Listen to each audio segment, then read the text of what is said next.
Whoa, you stumbled onto another Wild Billy Wednesday. Hold on to your hats, partners. It's about to get wild.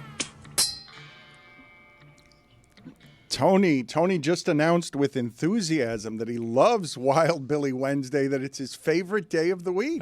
There's nothing like a Wild Billy Wednesday where each and every second of the day that we're here, Billy hates it more than anything. And every time we do one of those, a spit and a spittoon, right there, a little piece of his soul dies. And I love it. When did the spittoon die? When did we stop using the spittoon? When did spittoon makers go out of business because they were like, no more places where people need to just spit? I think the plastic water bottle killed the spittoon. No, big year. Spittoon.com, biggest year they've ever had last year. Well, was it primarily made for chewing tobacco? Yeah. I guess when people stopped doing that regularly. I would back, baby. Love to know some of the history of the spittoon, whatever it is that you can get me in terms of spittoon information. I got to think that the spittoon over the last half century, maybe the last century, doesn't have a whole lot of usefulness. I don't think spittoon makers are having any luck in the industry. You know what was crazy in the time of the spittoons is people would pull up to the bar and just pee there at the bar. Yeah. They would either have a trough below the bar stools or they would have a bucket where people would just whip their wieners out and pee. You ever use a trough? I hate it. Yeah, I don't like people looking at my wiener. Use the trough at Fenway Park. Fenway Park. Like, it's the 21st century. Still doing a trough? Yeah, I'll hold it. Thank you very much. Wrigley Field disappointed me in that regard. Once upon a time, I'm assuming they've since fixed that. But yes, the Orange Bowl used to have the trough that was filled with urinal cakes. That was one of the worst places on earth. It felt to me like what the bathroom would be like in hell, like where you're just in hell, you're wandering around, you're being tortured, everyone jumps out of the bushes, stabs you with pitchforks, you got to go to the bathroom, and then it's worse. And trying to look at your dick, too. Yeah. Wait, what are you guys expecting? Those are like old stadiums. The old stadiums, I would want the trough. Like Fenway, Wrigley, those are the ones where you go and like, yeah. I don't understand why people were just so indecent back then. Yeah. Like, no, just look at everybody's wiener. It's fine. Yeah. Well, since you've now brought that up, I want to go to Billy here because I overheard, because I, to be honest, I was listening to a conversation that I was not involved in. Yeah, this sounds like a betrayal. A betrayal is coming, yes, because I heard you this morning say to somebody that you were talking to that your doctor asked you, how are your privates? And your response was, isn't that a question for you? Well, no, it's an upcoming conversation to be had. I'm going to a dermatologist, and the dermatologist does like a full like body scan. Yeah. Where they see you, they look you up and down, not in an inappropriate way, in a professional way. That's their job. They're checking How your would you skin. know the difference? I don't know, but I assume that it's professional. It's always seems professional.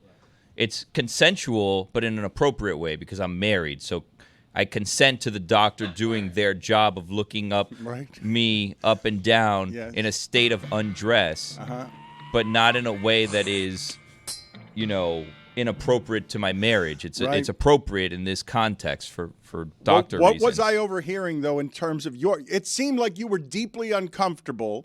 And I must have misheard because I thought it was a doctor you had just gone to and asked, or that doctor had asked you, how are your privates? And I thought your response was, isn't that a question for you? Well, so no, when they go and they look you up and down, it's the same. It's an annual checkup that I'm going for, but they look at my butt. Yeah. They'll tell me like, right now, either pull down your underwear. We need to check out your butt. Or like last year, they checked one cheek at a time, which I thought was weird. It's like we just like check it all at once instead of pulling one side down, then pulling it up, then pulling the other side down. We just pull down because you're in the robe and you're just wearing your undies. Even socks come off because they check your feet. Are you standing in this? Or yeah, I'm standing. Is it like a kneel down, like bend over kind of situation? Whoa. No, because they got to check everything. I don't know. I'm asking. I thought usually not you the put dermatologist. You put your hands on you put your hands on that paper, that cruddy paper that they put over the bed. I've never been told to put my hands somewhere. I've never had someone lift one cheek and then lift the other. No, they don't lift the cheek. They lowered the underwear on one side and it had like a half thong while they checked one side and then they lowered the other. And I was like, we could just pull it down and check it all at once. We don't need to do this. Which doctor is this? Dermatologist. So they're checking for like, I guess like skin. They're checking your skin. I have skin on my butt. I hate to say it, I have skin on my butt. No, it's all right. I just don't go to the dermatologist. Big mistake. You gotta Big go. mistake. Gotta check. Look at my skin. I obviously Skin go cancer. every year, and I recently went, and the same thing happened to me. Except I didn't get the butt check. I get the whole body, like legs, arms, neck. Underwear everything. on or off? Underwear's on. We're in agreement that you should definitely be going to the dermatologist. Thank you. And I do. And when I go, I got the same thing, but I didn't get the butt check. The guy basically at the end, he goes, anything in the private areas you want me to check out? And like Billy, I'm like, I mean, I don't know the answer to this question. Some of us have a cute butt that they I want like to to check. I like to think no.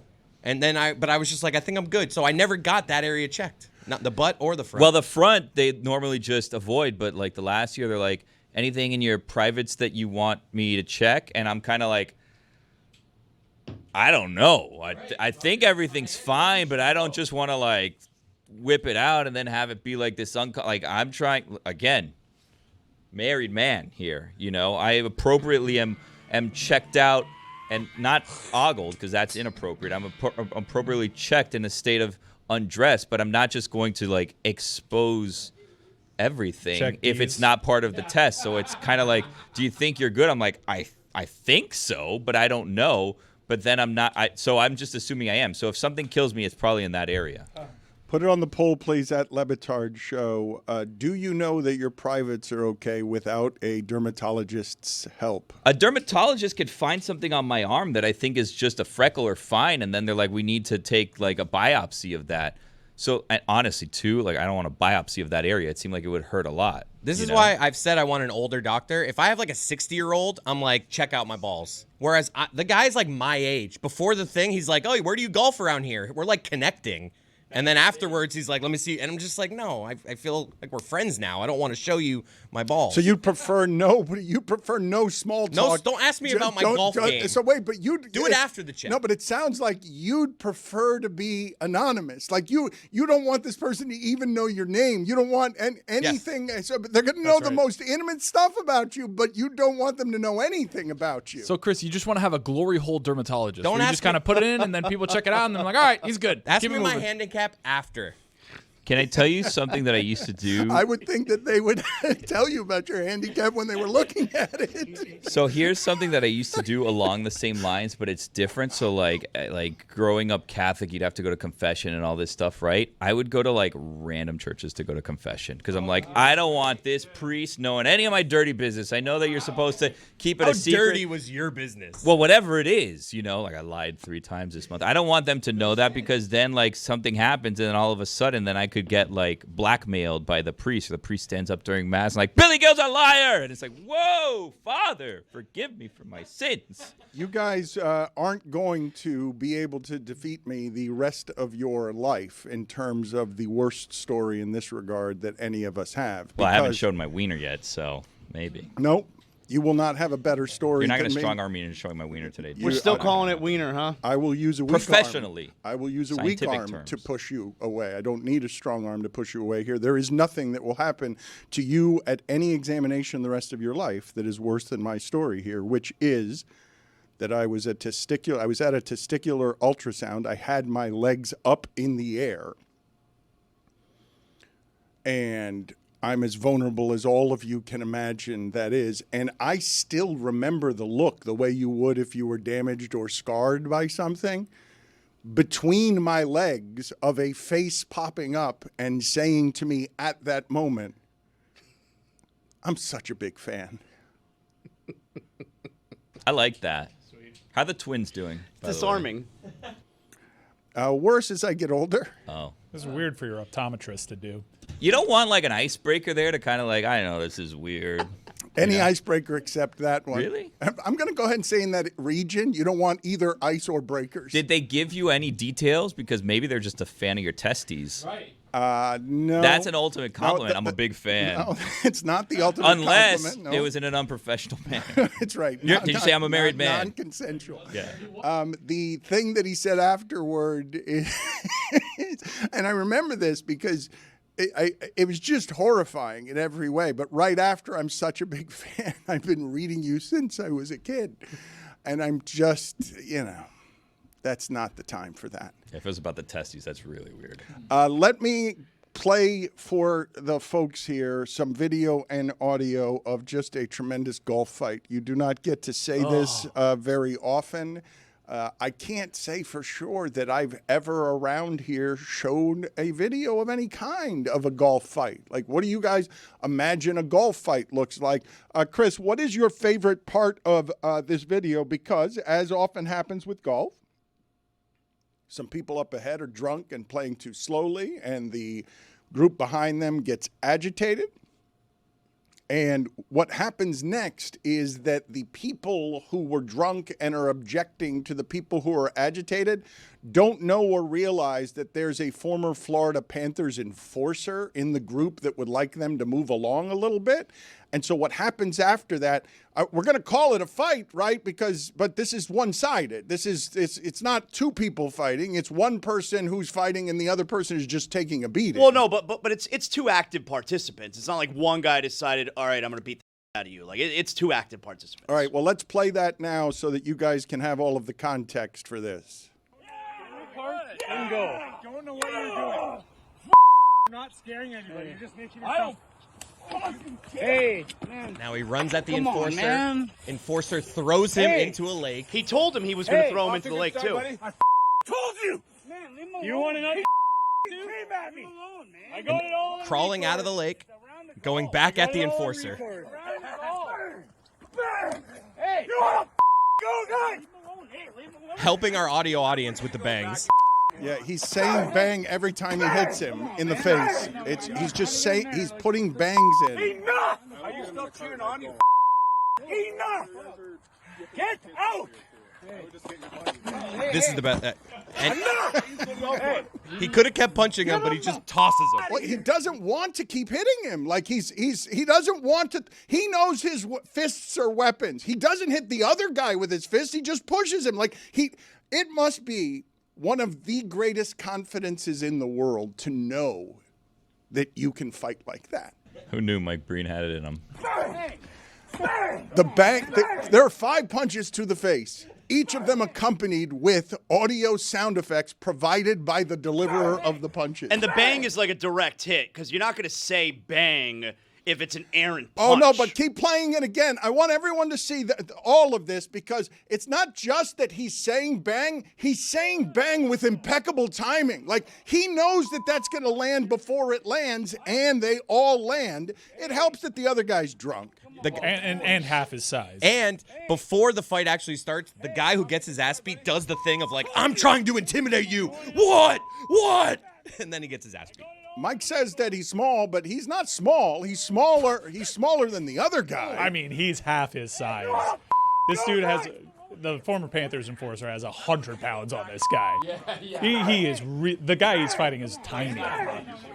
Thank God for this guy's friend, though, because this is a longer video. Like, at one point, like his drunk friend is just like, he's like me in that spot. Please, just stop. Chris, it is an absolutely wild move to get thrown into a pond and to crawl out for more. You notice, though, it's like he's still fighting like a hockey player, because normally two guys fight, it's just, let's throw some punches. No. Grab the shirt. This guy's his name is Nick Tarnasky, all right? He grabs the drunk guy by the shirt, because you got to hold on when you're on skates.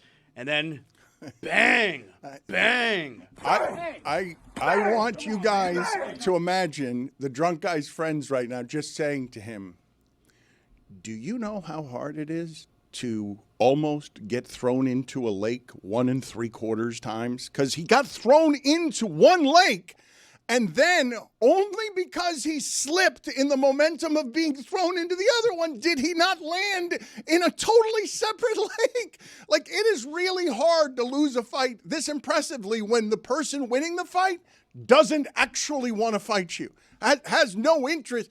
Billy, once he got going, he was getting into it. Okay, but Billy, he's holding up the shirt so the guy doesn't fall, so he could keep banging him. Billy, the second time that he throws him almost into a lake is the time that he could have turned his face into hamburger because of how he had him lined up and already woozy. He was kind by taking him the second time and just launching him. But I just wonder which is more embarrassing to you. I would say the next day you're with your friends, okay? And they're like, yeah, we understand your face is swollen. That's an NHL enforcer. What bad luck. What are the odds? At least it's not on video. What are the odds that we would be on the golf course and the guy we'd run into agitating would be a guy who fought for a living, stayed in hockey only because he was someone who could fight? That's terrible that would be your odds. But then your friends say to you, terrible face, and he caught you with all 5 shots and said bang each time. However, do you know how close you were to going into both lakes with your deck shoes and your collared shirt and shorts? Like you almost went into both lakes. Like, one more time, I just want to see the ending of this because I want to watch all of it just to see. Chris, I think I have this right. I think he was saying bang before the connection, not upon connection. Like, it was just upon. It was right before all of the punches landed, but I want you to see how close he was the second time to going into the second lake. And only because he's drunk and clumsy did he not go flying past that tree. I can't believe he told him he was going to throw him in the lake and then did. Just did it. The lake was not close when he said it. And the way he crawls out of the lake here, it's just... Did you hear in the background the enforcer's friend says once that guy falls into the lake, he says, "Good start, buddy." They're also trying to deter with, I'm recording this. I got it all on record. Now watch here on the charge here. Now watch when Jason Kelsey starts to stagger here and then charges right past him. You can see Jason Kelsey's got no shot here. He almost Just lawn darted. So he almost slides through the marsh into the For a second time into a pond. You have to lie to him, right? Like if you're Got his it friends, all like on record. should have seen the other guy. You did a great job, buddy. Hoping that video never comes out. At what point the next morning do one of the friends tell the guy who got his ass kicked, by the way, it's been viewed over 4 million times on multiple accounts. I got it all on record. Billy, the Marlins have now won 11 straight road games. Yesterday, they allow a first-inning home run and then scored 10 unanswered. In the last month, the Marlins have won more road games than all of the following teams combined in the last month. Yankees, Mets, Cubs, Braves. The Marlins have won 11 road games in a row. The Braves have won 15 road games all season. Braves suck. Billy, I've been telling you. No one wants to listen to me. the Braves are still better than the Marlins. No, they are not. Well, Record says they're otherwise. behind them in the standings. Their run differential is much better than the Marlins. Yeah, only by 52. But the Marlins can hit the baseball. And I believe that run differential over the first half of the season is distorted because of what happened the first month. And I don't know if it's real, but their hitting seems real. Like, they club the baseball. I don't think it's a hot streak, Billy. Are your thoughts that this is some sort of hot streak? I don't know where it is. I mean, yes, they've won 11 straight road games, 7 out of the last 10. Like, they're hot right now. Things are clicking. I don't know that this is sustainable or this is who they actually are. I mean, they're still not in the playoffs. In the wild card, they're, I think, 7 games out. But it's a fun surprise that they're this exciting of a team. I don't think anyone had these expectations going into this season. But I don't know. You're now headed towards a trade deadline where we assume they were just going to sell off whatever pieces people wanted, and now you have to wonder, like, do we add now? Because you're, again, 7.5 out of the wild card. There's so many teams ahead of you right now that I think you trade Sandy if you get the haul that you're hoping for, but don't settle for anything less. I do think it's interesting. I think you made the point yesterday how it's a young team, so you would assume they're going to continue getting better. They're going to continue improving, as opposed to an older team, which, might run out of gas. Billy, what I'd like to know, because I believe they're just below average in terms of offense, but they have not been over the last month or 6 weeks. Like, they are just crushing the baseball. Some details, Dan. Over the course of the full season, they're 19th in runs per game. However, they're roughly around 10th in batting average and 4th in at-bats per game, so they're getting some looks. Looks, I don't know that plate discipline is great, but they do hit the ball. You just don't believe in it yet, right, Billy? You're not going to believe this kind of winning on the road, and they're beating teams that are winning teams, right? The Reds might just be a 500 team, but they are still, they go into the series as a winning team. 11 in a row on the road. I'm going to say it again. That's more than the combination of the Braves, Yankees, Mets, and Cubs have on the road since June 12th. That's not merely a surprise. Nah, that's baseball. I mean, who records things since June 12th? Fair enough. That's a Tim Reynolds stat, incidentally. That is not my stat. You can say that is just baseball, but where are you on this team? You're not going to give them your hope yet. You don't believe it. It's certainly, you're not meeting this with anything other than, like, publicly right now fun. talking about it. You're meeting it with skepticism. You're not meeting it with enthusiasm. I thought last week, like, you didn't like that they were playing well. I didn't? Yeah, I went to the game. They lost. No. What I mean is, you didn't like that you were going to be you were going to have emotion in this team. You didn't expect that you were going to have to care about. Oh, this I team. didn't want to be emotionally Right. invested. Yes, in it. that's right. No, it's fun. I mean, it's exciting, and when they come back to town, like I would encourage anyone to go out and watch them. They're a fun young team. It's not exactly reminiscent of like the 2006 Marlins that everyone fell in love with. That was like the surprise team where it's like, wow, Jorge Cantu, Mike Jacobs, Dan Ugla, all of them, right? Where it's like, I can't believe they might go on a run. Are they going to make the playoffs? Like, that's how I guess you could compare them. I wouldn't say I have that feeling about them, but it's a fun team, and it's young pieces that you could theoretically build around. And so far, we're seeing that Peter Bendik's got a lot of these guys when they were just out there for anyone to have. And he's made them, a competitive-ish team. I don't think that this is a team that's going to get to the playoffs and go on a long run in the playoffs. But, I mean, it's a surprising team. It's a fun young team. I just want games that matter the second half of the season. Well, I mean, to matter to what extent? Like, that you're interested in. Yeah, no, you can be interested in. I don't think that they're going to go on like a long playoff run here, but it's a fun team to watch. It's an exciting team. They're never totally out of it. Even the other day, the 4th of July, they ended up losing that game, but they had runners on first and second, down 1 in the 9th inning. Like, it was a fun game. How many are they back right now? 7. They're 7.5 in the wild card. They're 10 in the East right now. No, forget about the East. Oh. If you're, remember that. Forget about that. If you're within 5 games, when you get into August, you got a team you can watch. I mean, the thing though, Zaz, is that now with the 3 wild card spots, everyone's in it. Like back in 2003 when it was like a wild card and it was 5 games back, you're like, okay, I can get it. Now, virtually everyone is in it at some point in the season. But if they keep playing, they could get that 3rd spot. I mean, just 2 years ago they were in the playoffs. They'll probably keep playing, right? Yeah, no, they're going to keep playing. I would think. I think that's a good assumption. By the way, I have a quick update. Spittoon's still very popular at wine tastings. Yeah. Well, yes, that's not what I'm talking about, though, but fair enough. Used as I guess it's still used as a spittoon when you're spitting out wine, but that was helpful, man. The sound that we're playing of a ting off of a spittoon, that is tobacco juice. Yeah, were people like eating that. BBs? Like what makes that sound? It's a good question. Because it sounds more like a bullet than it does spit. It's when men had gusto in their spit. Now people spit willy-nilly. Men back then.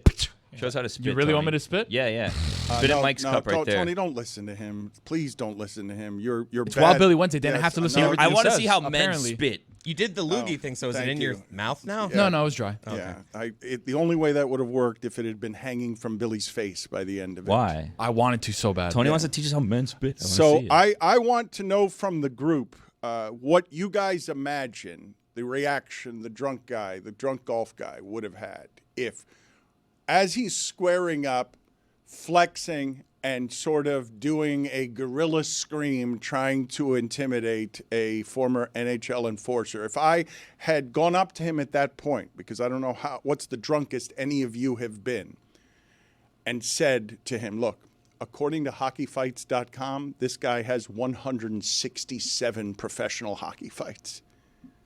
Do you want to change your mind about that primal gorilla scream you did in their face? Like, how drunk would any of you have to be to not be dissuaded by that information as you're squared up and screaming and saying, you know what? I understand that alcohol dilutes my discernment. My judgment is not good. I apologize, sir. Never mind. I've had too much to drink. Hockey guy's friends there need to almost protect hockey guy by being like, he's a hockey player. He fought for a living. Like, there's none of that there. There's not. I mean, they were so I don't drunk. think so. I don't think that would have stopped it because those guys were just so drunk that I don't think they were thinking. But Hockey player clearly did not want to fight. The other guy literally charged at him. I'm not blaming the hockey player, but I'm just saying somewhere before the fight, one of hockey player's friends could have been like, "You don't want this noise. This guy used to fight for a living." Yeah, I mean, but that's isn't it what your enough- friends say, though. They don't. That's what your friends say when they're next to you. Isn't it enough for hockey player to tell him, "I'm going to throw you into the lake"? Isn't that enough warning to not fight me? No, see, that's not enough. That I'm going to throw you into the lake is not the warning of, according to hockeyfights.com, this guy has fought 167 times in the NHL, AHL, and ECHL. I know this golf scene. Like, I see what's happening here. This guy needed just a turkey sandwich at the turn. Little Sammy. Like, I'm telling you, the guy who got his ass beat, he's so drunk. I've been out there where you're just letting loose. It's a weekend day. You're having fun. Around the turn, you got to knock down that turkey sandwich. You got to put something in there. It's tough to be that drunk because at around like 6 holes in, you're like, all right, let's get a snack. Right. Let's nosh on a little something here. That 16th hole, probably no food. That dude's just freebasing 151. The guy who got beat up, what do we guess his line of work is? Why are we doing that? You think that he's got a line of work that is... I'm wondering when that video is viewed 4 million times, does his employer look and say, I don't know if this is the right place for you anymore? It depends. Do you want to buy a house from the guy that's viral for getting beat up, or do you not want to buy a house from that guy? You'll buy a house from What's the anyone? interest From rate? anybody. It's Have you hard. seen the prices out here in Kendall? Give me a Dan? good interest rate. I'll buy from that guy. Hard out here. I really don't understand what you're saying there when you say I'll buy a house from anyone. They're saying Cape Coral is the No, ground but zero the for thing is, I next work housing here in crisis. downtown Miami. It's a really long drive, like Stugotz from Cape Coral over here. So yes, at this point, I will buy a house from anybody. I don't care who it is, as long as the price is right. Thank you for mentioning Stugotz. He has arrived in Tahoe, and we encourage all of you to check out the new YouTube channel, Stugotz. God bless football and stupidity. That's not the channel. You've got StuTube with Stugotz. Let me help the audience and you. It's youtube.com/@Stugotz790, same as his social handles. It's super easy to find. All you have to do is go to StuTube, and he is there. Let's play a clip from Stugotz arriving. He has arrived in Tahoe, and Billy has been wise enough not to go on this trip because there are going to be hard times with reimbursements if Stugotz is taking control of his own vehicle, and Taylor has already learned this the hard way. I'm trying to check into the hotel. They're like, hey, there's no card on file. I said, okay, that was... Could have seen that one coming a mile away. Well, I paid for your hotel. What do you mean? They said there was no card on file. I put my card on the file. This is a he said, she said right now. And what I'm telling you, she said at the register is there's no card on file. And what I'm telling you is she is a liar. You think she double charged you? Yeah, I do. Yeah, I'm not worried. Yes.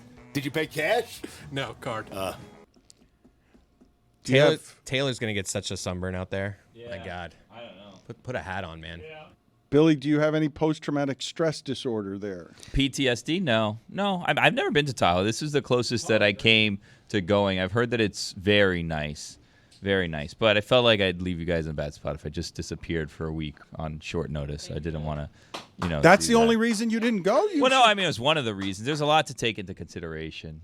Including the lack of reimbursement that would come from Well, flying that out was there. part of it, too. Yeah, I want my kids to go to college, so I kind of need to, make wise financial decisions. And he had a dermatologist appointment. I have a dermatologist appointment, and also, it's Prime Day. Like, I got to save my money for the deals, Are you going to be active today on Prime Day? Are you going to crush it? Do you look forward to Prime Day? You love a bargain. I used to, but not so much anymore. I didn't even look yesterday. My wife started sending me all this stuff because they love money. So I was there, and my wife was like... Everyone loves money. Well, yeah, I know. Wives. Are you saying wives aren't people, Dan? I don't Everyone, understand. just everyone. Well. Yep. You're on the wrong side of this. Yeah, that's what I'm saying, Billy. Yeah, I'm Dan. saying wives aren't people. That is what I was saying. I'm just yes. trying to figure out. No, We're that gonna is what regret I this was take, saying. Keep trying to Yes. protect Dan from himself. Yes. I for am. the That's what I'm record. trying to I do don't know here. what He's he's going to doing. step in it Yes, here. wives, put it on I the don't poll. understand. Are wives people? Try to give Let's him the not right do that. YouTube channel. He undercuts it. It's I don't know what's StuTube. going It's easy on. to Trying to find. protect him from Prime sexism. Day. and I just mean, if you runs want, right into it. you know, car seats, there's a car seat, very big discount if you want a car Let's seat. go to minor Plan league ahead. baseball here, and a minor league baseball video that I was not expecting to see today. I will tell you again, as I have often said about referees and umpires, the longest lament that there is in sports is to lament the officiating. But I have said many, many times before that the complaining about the officiating is generally pretty weak. But beyond that, what's the point of having judges if you aren't going to allow them to use judgment and just stick to the letter of the rule? So the letter of the rule here is that this pitcher should be called for a balk. But you tell me whether it's fair to call this particular minor league pitcher for a balk. Third with nobody out. 1-1 the count on Paulie. A huge crash of lightning as Contreras kicked. And it's a ball. Wow. Get out of here. They're going to call that a balk, and everybody jumped. Mother Nature gives Jacksonville a run. It's 2-1. And Norfolk is arguing the call, but I don't know how you can argue that. Unfortunately. Don't know how? No. Don't do that. I want to say the F word so bad right now. Get out of here. For the audio audience, the pitcher starts his windup, and in the middle, the lightning strikes, and he just gets jolted by it and stops His mid-pitch. leg was up, and he just stopped. He did not get jolted It by was it. super loud and scary. Everybody on the field jumped, including wait. Mr. Tough Guy Umpire. Hold on a second. I want to just show the audio audience what they just realized a second ago, because Chris tried to be helpful for the audience and used the word jolt, which now has us showing video of a pitcher being struck by lightning, collapsing on the mound, being smoldering, and the ump coming out and saying that's a balk. Figuratively jolted. I'm not sure that umpire wouldn't have ruled that. Jolted is the exact Shouldn't have. wrong Worse- verb. yeah, I see that. Jolted is... When I say if you're The trying, worst word I could have if you're chosen. trying to describe something for the audio audience that does not confuse them about a strike of lightning, He was startled. jolted makes it sound, and Zaz is right about this. If that umpire is calling a balk in that situation, what's preventing him from calling a balk in the situation where the pitcher has been struck by lightning and struck dead by a bolt that has jolted him? That's ridiculous. I mean, a meteor falls into center field. Balk. Like, come on. Put it on the poll at Le Batard Show. Would the umpire call a balk if the pitcher saw a meteor strike the foot of the mound? They're there to interpret the rules, right? That's quite literal. Everyone on the field jumps because a huge... Why is this game being played, by the way? Yeah. That is terrible. That is lightning that is very close by. You can't be doing that. You hold your arms up and no harm, no foul. Everybody understands what happened. But can you entertain the hypothetical, please? If this umpire is willing to call this in this situation, then he also, in the name of consistency, has to call it if the pitcher has been struck by lightning and lost a leg during the middle of his kick. If they were jolted. Well, hold on a second. In a dark night, didn't Troy Polamalu keep playing as the field was completely falling apart? They didn't stop play on that. No, Like, he once kept- the play is going on, you got to play, whether Bane's there or not. It was Hines Ward, I think, not Troy Polamalu. Yeah. Was it? Yeah, but either way, Okay. they Weird both to be gave returning a kick. 110%. I don't know. Thank you, Tony. Consistency, You right? should That's what be we're doing. accurate if you're willing. As you're always willing to help, Billy, you should do so with the correct information. I thanked him. Be weird, Troy Polamalu returning a kick, which is what the opening scene is, where he has the kickoff and then he returns the kick for a touchdown. It's Troy Polamalu. To be fair, Be Hines weird. Ward returning a kick is also weird. Yeah. It really wasn't his game. You know, no ACL. Just didn't have one. Like, born without it? Just didn't have an ACL and had a Hall of Fame career, arguably. Is it arguable or is in? No, is he a Hall of Fame guy? He is not in the Hall of Fame. Should he be? Nope. That's why he's not in. That's why Zaslow's a judge. He's a professional judge, and I think he would agree with my assessment. What's the point of having judges if you're not going to ask them to use their judgment? Anyone can protect the letter of the rule. You have judges to protect the spirit of a rule. What anyone watching that would say, if everyone on the field was startled by a lightning bolt, that should be an exception. No one, neither manager, nobody in either dugout would complain if the umpire said, I'm not going to call that a balk. That is an understandable time for the pitcher to flinch. The manager came out to confront the umpire. Like, what does the umpire say to him? The manager definitely came out and said, yo, what the hell? There are lightning delays in baseball. Why can't that just be, hey, the game is paused? Precisely. Of all the rules to enforce there, how about the weather ones? Yeah. Oh, and by the way, I don't know if we mentioned, like the balk brought in a run. That's right. Everybody advanced. Go Shrimp. By the way, Hines Ward, 9-time semifinalist. The resume suggests that eventually Hines Ward should get into the Hall of Fame. All-time leader in receptions and receiving yards for a storied franchise. And touchdowns. Greatest blocking receiver maybe of all time. You're going to be waiting forever. In the name of accuracy is Dark Knight Rises, not The Dark Knight. Thank you, Billy. Number 2. You know me. I like my facts. An important distinction. Well, Dark Knight Rises, was that? I think that was number 3. Without it being a spoiler alert, Hines name Ward. Of accuracy. Tony, I can't remember. Third one. Hines Ward. What happened on that kick return? Did he fall into the field? Was there? No, he scored. No, he was safe. He was safe. Other people on the Bane side. If the umpire was doing that game, he would have ruled a touchdown. The referees did rule a touchdown. They were looking back, but shocked, and then threw their hands up in the touchdown. This episode is presented by DraftKings. DraftKings, the crown is yours. Do you guys know the term micro bet? Do you guys know, are you familiar with what a micro bet is? That like a prop? It is a like prop. a dollar bet. $2 bet. Nope, that is a good guess, but it is the reason that Luis Ortiz, Nationals pitcher,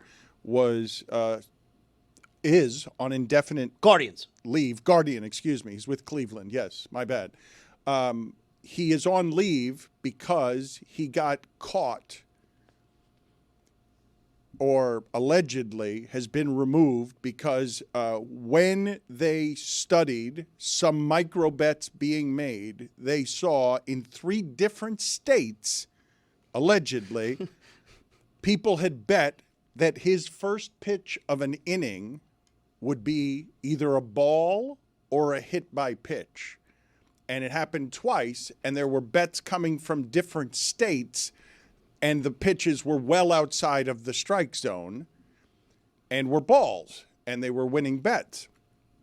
And a lot of people are pointing to that as an alarm and saying that's one of the reasons that you should eliminate prop bets. And I'm saying that's exactly the reason that you keep prop bets, because that's how that gets caught. That is remarkably dumb because no one else is betting that. So there's no one else in the world that's taking those bets except the people who are making the bets because they know something in 3 different states. That's how and why that gets flagged. Like, which is more unusual, that right there that you just described, or the people betting Jonte Porter under 2.5 rebounds, It's both so stupid that you would think you wouldn't get caught there. I'm still unclear what exactly a micro bet is. Small real-time wagers. So, like, in the game, like a specific... What happens next? A lot easier to do in football because the pace of the game allows for this. Like, for bigger games like the Super Bowl, what will the result of the next play be? You can get that on a lot of major sports books. I'd say, though, that once you're in the position of needing the action that desperately, I would call for help on where it is that some of your gambling problems are. If you need action so desperately that you're on a Guardians game betting whether the first pitch is going to be a ball or a strike. And that's living. That is living. That sounds like a perfect Wednesday afternoon. So I'm glad we covered the full spectrum here.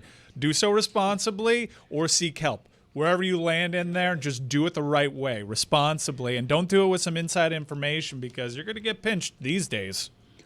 That is how people get caught on their stupidity, when the bets are that stupid that no one else is making them except the people in 3 states who know something. But it could just be a junk, it could just be someone who loves action. Like if I'm obscurely betting this thing, someone's going to look at it and be like, that must be that pitcher, because who else would bet that? I'll tell you who else would. I would. Yeah, but they seize on suspicious betting patterns. Things like that can stick out, especially if it doesn't necessarily reflect previous action. Like, why are you only locked in on this pitcher for this game? Also, outsized bets. They do all sorts of investigations, trace it back on social media to see if an influencer's put this bet out there, and it's actually really easy for them to determine. They have a lot of data. Also, the pitch, or one of the pitches in question, was like 15 feet outside, bounced and hit the screen behind home plate. Yeah, it happens. Not even close to being a strike. Let's leave no room for error here. I don't want to accidentally throw a strike here. Well, what you don't want is someone swinging and fouling it off. You don't want to get Angel Hernandez, where he calls a ball a strike, and you're like, no.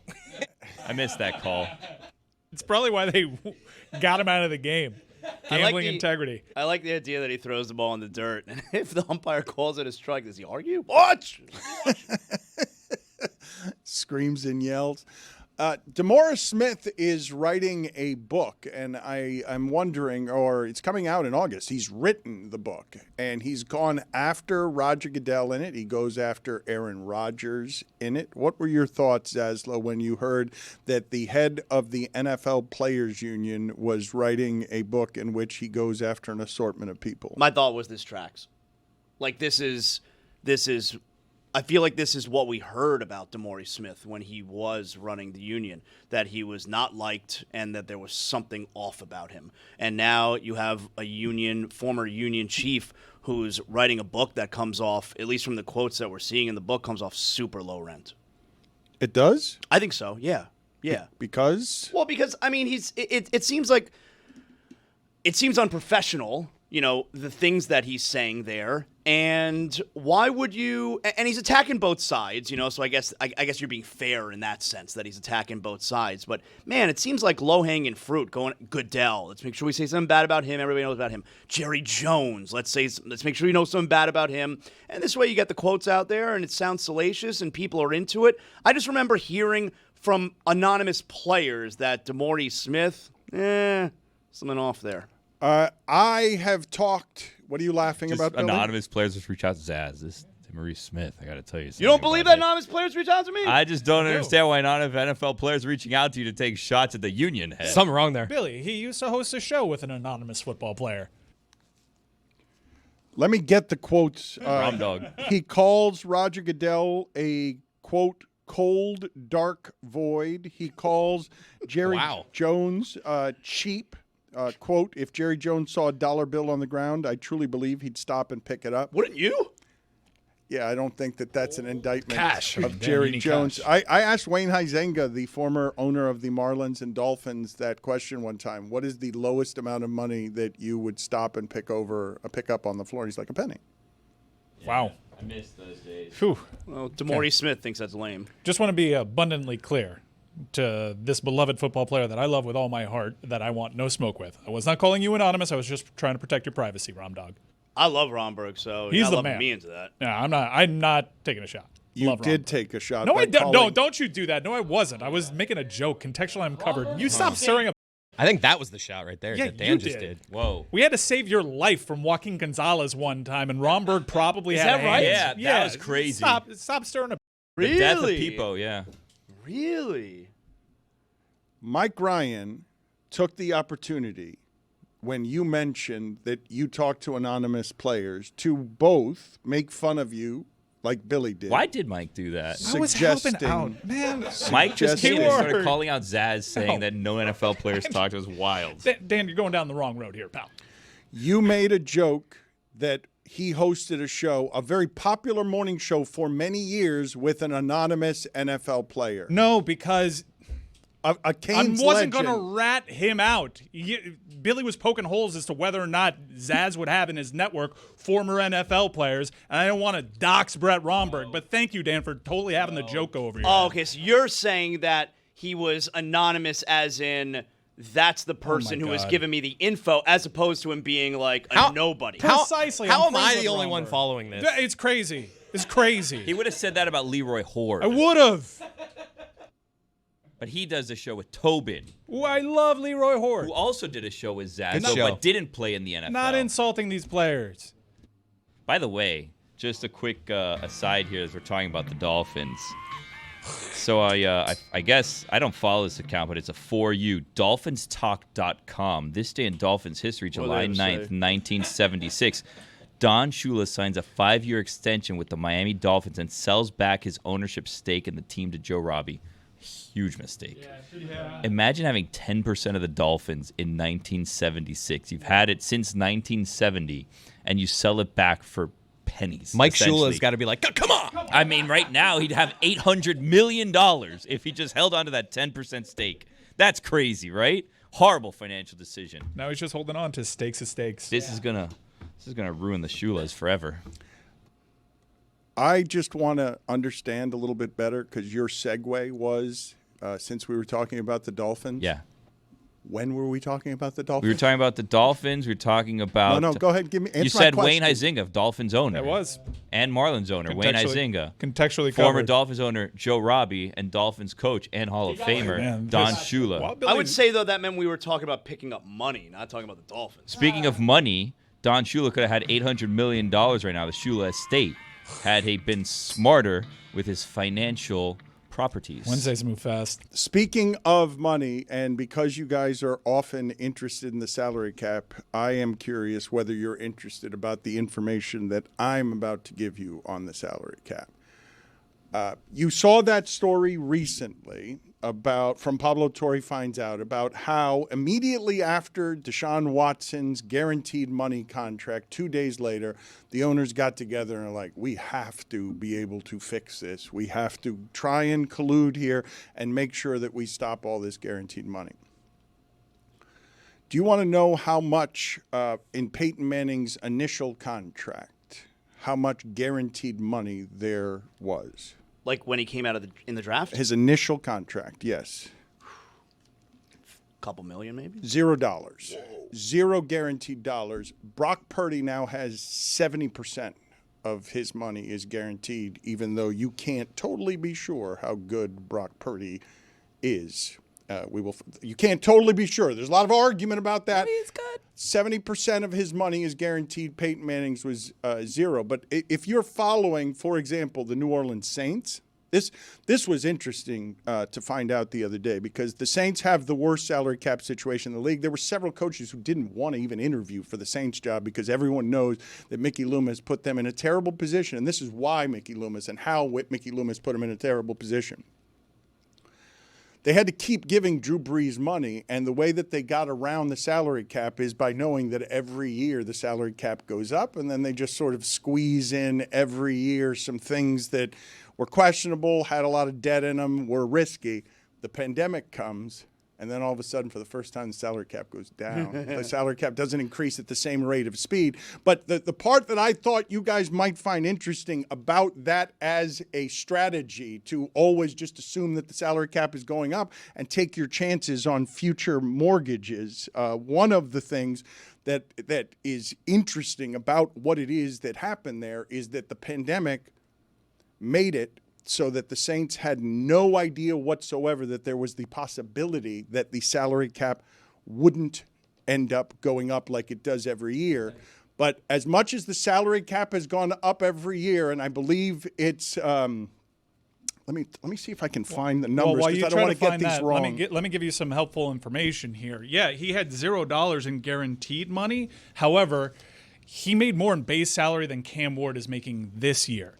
The contract that he got was viewed to be so outrageous that it was hugely influential in what we have now, which is a rookie wage scale. So in base salary, way back then, more than 25 years ago, Peyton Manning was making as a number one pick more than this year's number one pick. Now you have signing bonuses that help mitigate that, and the guaranteed money is different than what Peyton Manning got, obviously, which was $0. But remember, Peyton Manning started this crazy run where people entered the league and they essentially, as quarterbacks, had the biggest contracts in the league, and that was unsustainable. What's also unsustainable is what I'm about to say to you, though, which is since Peyton Manning, the cap has gone up 346%. but the quarterback market has gone up 408%. So that the quarterback is now chewing up, eating up more and more of your salary cap, no matter how much it goes up. And then you get into a situation like the Saints were in, where they have to keep paying their quarterback, Drew Brees, because he's their legend. And now they've got a team that coaches don't want to coach. But they botched it. You get the replacement in waiting, and the league basically mandates you can take as many chances as you want on quarterbacks. Hell, look what Cleveland did this year in taking 2. They take Shador and Dylan Gabriel. If they're not happy with their number 1 overall draft pick, they can divest easily, and it's not an albatross on their cap number the way that it was. What happened in New Orleans is gross mismanagement. A lot of greed from their quarterback. Remember, they had a bunch of guys coming up at the same time. Jimmy Graham, he wanted his. He wasn't going to do the Tom Brady thing, which is like, let me work within the margins with you guys, see what kind of deferred money I can get, see what kind of signing bonuses I could get. Drew Brees was about that money. The other thing, too, is Derek Carr's retirement also put them in further cap hell because they restructured the contract, went from $20 million to $69 million in 2026. Speaking of money, the Thunder have now guaranteed Chet Holmgren $250 million. So the champions have now spent $535 million on 2 guys, Chet Holmgren and SGA. Zaslow, for those of you who might not know, is a giant Pearl Jam fan. Yes. How did you react to the news that Pearl Jam's drummer is retiring? Oh, Dan, I was very sad. I was very bummed about that, man. All of a sudden, Pearl Jam, out of nowhere, seemingly. They just wrapped up the tour. I saw them a bunch of times on this tour. I don't know if you remember that. And the drummer, Matt Cameron, he was with them for 27 years, and he steps down. I don't know what it means for the future, but they need a new drummer now. You can't have a band without a drummer. So I was upset about it. But here's the thing. All right, here's what I'm dealing with now. I'm very upset about something that's going on at home as a result, in the Zaslow mansion, as a result of Pearl Jam's drummer Matt Cameron leaving the band. My wife is celebrating this.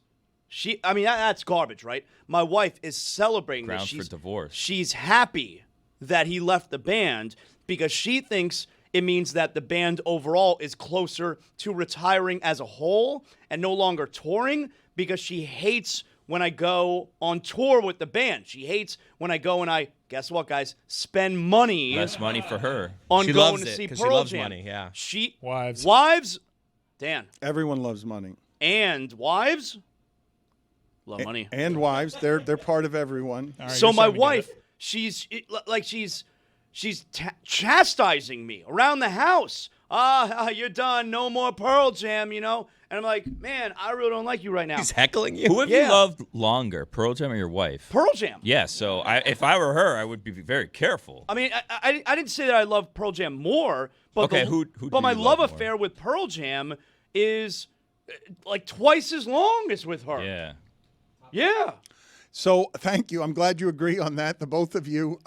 I wanted to discuss, though, with you guys, not how Zaz's wife feels about this. Oh, it's a problem. But I was a little startled a couple of weeks ago, okay, because the entirety of the room was making fun of me about sounding old in a number of different ways, talking about the death of rock and roll, but more specifically, being confused by how a rock band like Pearl Jam or Aerosmith was the one that I was thinking of, how that would even break today. How would that happen today?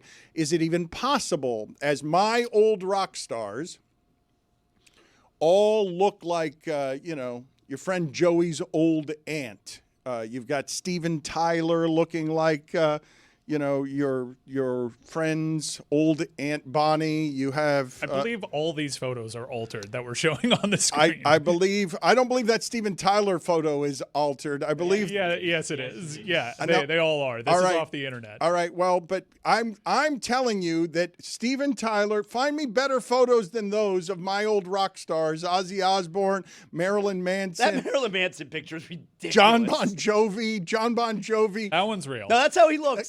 That's how he looks. That's how Steven Tyler looks as well. But that's how Steven Tyler looks. Yeah, he has wrinkles. The other one looked like Julia Roberts. I think that photo is real.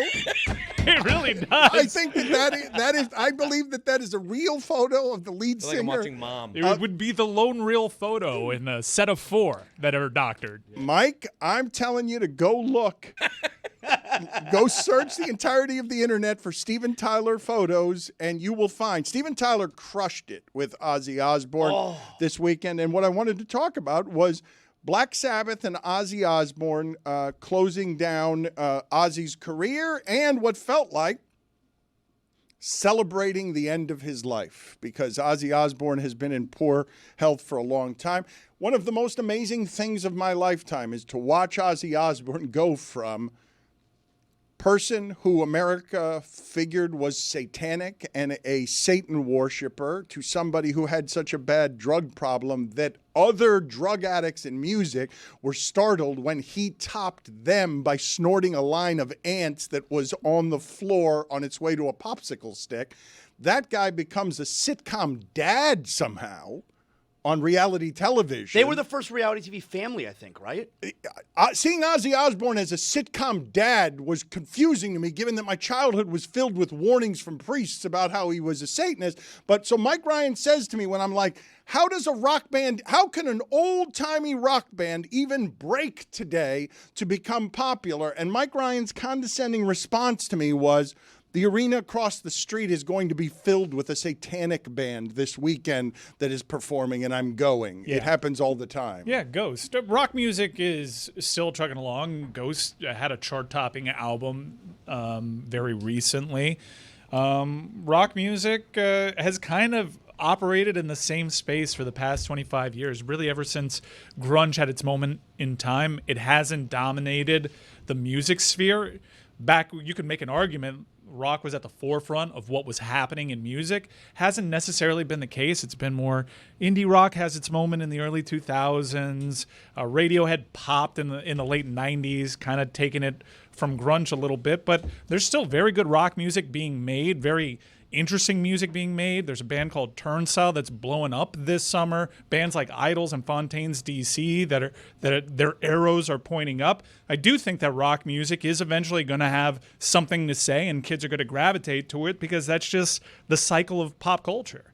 Were you moved by Ozzy Osbourne and Black Sabbath this weekend? I was super moved. And by the way, to that point, like rock music was huge in the 60s, had very similar lulls in its popularity in the 70s and 80s, comes back in the 90s. So for this specific genre of music, at least in this country, it's not uncommon for it to kind of go away and not be at the forefront of everybody's mind musically, and then all of a sudden blow up and have its moment. Is this the moment? I don't know. Maybe not. We'll see. There needs to be an American band that does what kind of Turnstile does on a much larger scale. But watching the Ozzy Osbourne clips, because when they announced this show, I'm like, okay, one last cash grab as this dude who can barely walk is going to fight through these things. And well, he couldn't walk. I mean, they brought him out there on a throne. He sat on the throne the whole time. Sat on the throne the entire time, and I had no idea that the programming around this, they had a rotating stage. So bands would set up behind the bands that are going on. Isn't that great when festivals have the rotating stage? I love that. So you don't miss a moment of the action. They just rotate the stage and boom, there's Metallica ready to go.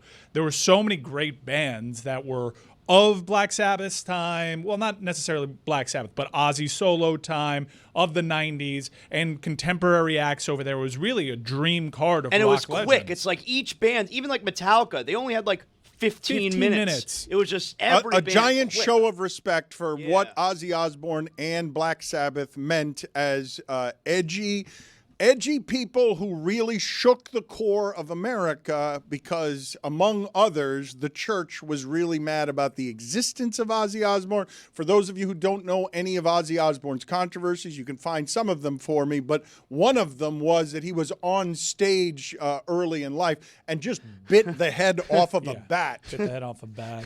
That adds to the legend, and obviously kids would gravitate towards that because it was scary. The church would warn, your parents would warn, and people are naturally rebellious, and sometimes they'll gravitate to conservatism or back then satanic rock music. But what was really cool were the supergroups that they formed. Steven Tyler, who, keep in mind, Aerosmith retired. They broke up. They're done touring because Steven Tyler could not do it day in and day out.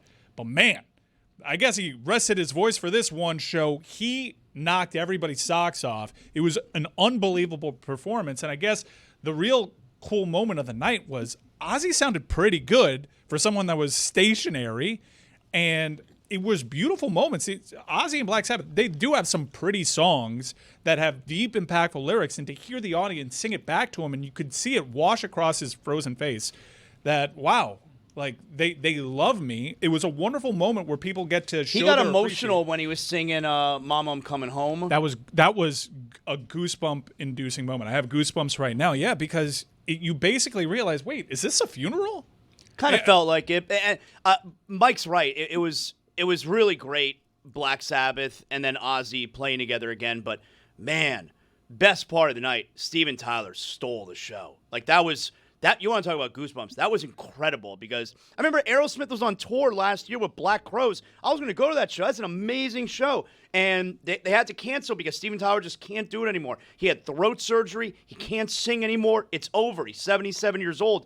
And then all of a sudden we got Steven Tyler up there doing Whole Lotta Love by Led Zeppelin and just killing it. He stole the show. All right, I want to bring up a couple of things here off of what it is you guys are saying. I don't know if any of you have seen these documentaries. There's a Led Zeppelin documentary on Netflix. I haven't seen a whole lot of Led Zeppelin documentaries or information ever, so that must be some exclusive access. Hulu has one on Kiss. That's going to be less exclusive because Kiss is the most commercial band of all time. I don't get Kiss. Paul, Ace Frehley, Paul Stanley. Let me think for a second here. The lead singer of Kiss is Paul Stanley, and his voice is shot too. You have Paul and you have Gene occasionally that comes in. Yeah, they were all.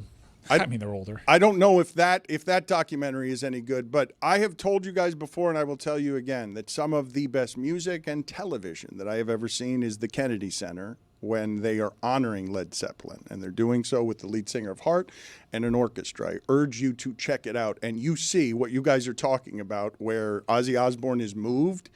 You see Led Zeppelin listening to their own music performed by a chorus and the lead singer for Heart, and you can see that their breath is taken away by seeing their own song performed by others in a way that overwhelms them. And I say again, not only was it some of the best music I have ever heard, it's some of the best television I've ever seen, the way that they used the crowd and showed you Led Zeppelin's band members just awed by seeing their own music performed that way. I mean, Jimmy Page and John Paul Jones, the remaining members, along with Robert Plant of Led Zeppelin, they've wanted to. There have been times in the past they've wanted to get back together and tour, and the prevailing thought is Robert Plant always says no because he just can't hit the notes anymore. Like, he can't sing the songs anymore.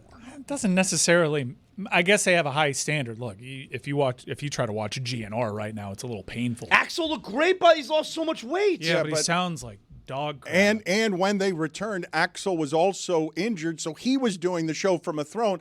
And when your lead singer, who used to have enormous energy, has to sit down, there's a palpable sadness. No matter how good the performance is, watching your old rock star, who is a symbol for youth, have to sit on the stage because he can't stand up, that's always sad, even if the music's good. Yeah, but I understand why Steven Tyler decided to step away. Probably watching these videos of Axl and Vince Neil, like, I have this higher pitched voice. When that goes, it sounds much worse than the more baritone dudes. And I don't want to go out like that. Some people are fine doing the cash grabs. I actually saw Robert Plant not too long ago. I saw him like maybe 7 years ago. I didn't think he sounded bad. Now, he doesn't sound like Zeppelin, Robert Plant, because very few can. But I think with the nostalgia, and especially that band, where the instrumentation is such a huge part of it, being able to watch Jimmy Page live would be as impressive, if not more so, than hearing Robert Plant. I would love to see one last go as someone that never really had the opportunity to see them. They're the greatest band ever. Like, I would travel anywhere to go see them if they were to play again. Daft Punk for me.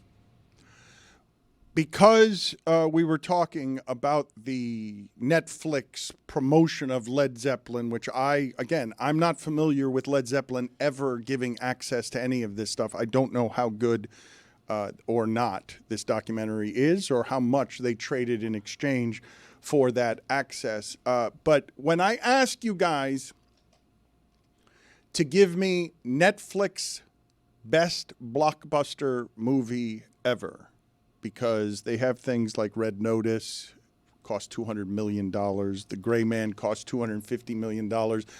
And Netflix feels to me like it is trying to find the most mass audience with its giant movies, and it's missing by a note each time because it doesn't seem any of their giant movies are hitting. When I say Red Notice and The Gray Man had those kinds of budgets, that's bigger than Dune. That's bigger than Oppenheimer. That's bigger than Barbie. Does Netflix have a giant movie that they have made that is considered the best of their original programming? Because, again, they are trying. I've told you guys before that Netflix, as much as they're in the entertainment business, they're in the information. They're information business. Don't Look Up. I'm not telling you to not research it. I'm telling you that was a movie with Leo DiCaprio. What?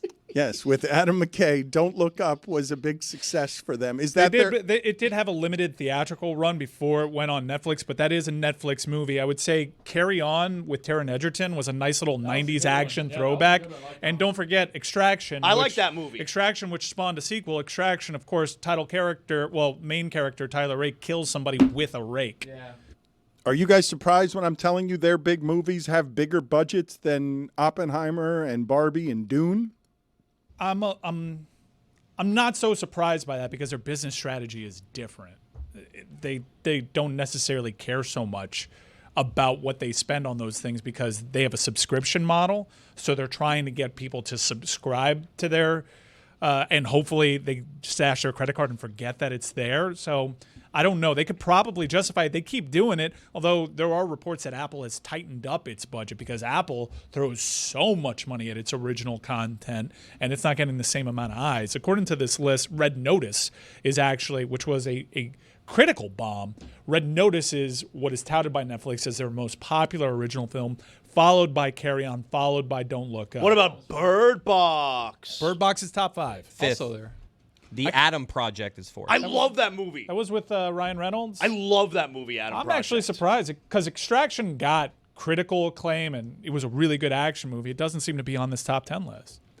I've told you guys recently that I am watching baseball a lot more and that I am seeing just about every night in baseball somebody jump over the center field fence to make a catch. It happened last night again. Jackson Merrill did it for the Padres. You know, you saw that. I'm like, I guess I must be watching the same SportsCenter top plays. And then since then, 2 weeks have gone by. And all I see as I'm walking past TVs in airports and whatnot is some spectacular catch being made in the outfield. Well, let me explain to you what Jackson Merrill did last night. He clearly robbed a home run in a game that kept Arizona shut out for the game. They did not score a run. This would have won the game, this home run, because the Padres only scored 1 run in the game. But this is how much this is happening in this sport. Jackson Merrill reached over the center field fence and took a home run, and then jogged into the dugout without any reaction whatsoever. The pitcher, raised his hands and was very happy because he hadn't lost the game, but Jackson Merrill had no reaction whatsoever to doing something that is now just a fly out in baseball because so many people are doing it. And to me, I've always thought that outside of hitting a home run on the last pitch of a game, that's got to be the best feeling that there is of any kind in baseball. I guess finishing a perfect game or no hitter. But an individual moment of feeling, there can't be a lot better in sports than the ballpark and the hitter don't know you have the ball. You know before everyone else knows that your athleticism has just prevented what could have been and what would have been a home run. Yeah, I like when the outfielder does the fake out.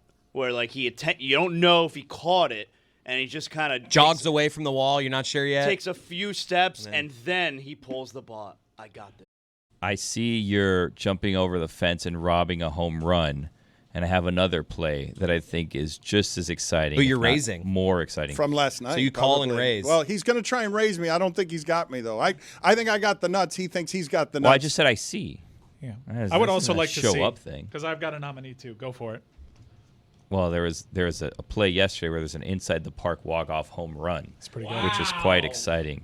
And it was a rare one where normally an inside the park home run is sometimes bases are cleared, someone falls over, whatever. San Francisco has that weird wall that's at an angle and it has the bricks, so sometimes it'll hit it and it's like a hard ricochet, so it ricochets off of that. Now the Giants at the time were down 2 runs. Zaz, there were 2 runners on base. I know. When this happened. So if they both score, it's tied. Can you imagine if they both score, it's tied. Now, if the batter scores, they win. They win. And guess what happens? Well, what happened? Batter scored, they won. Yeah, 3-run inside the park, walk-off home run.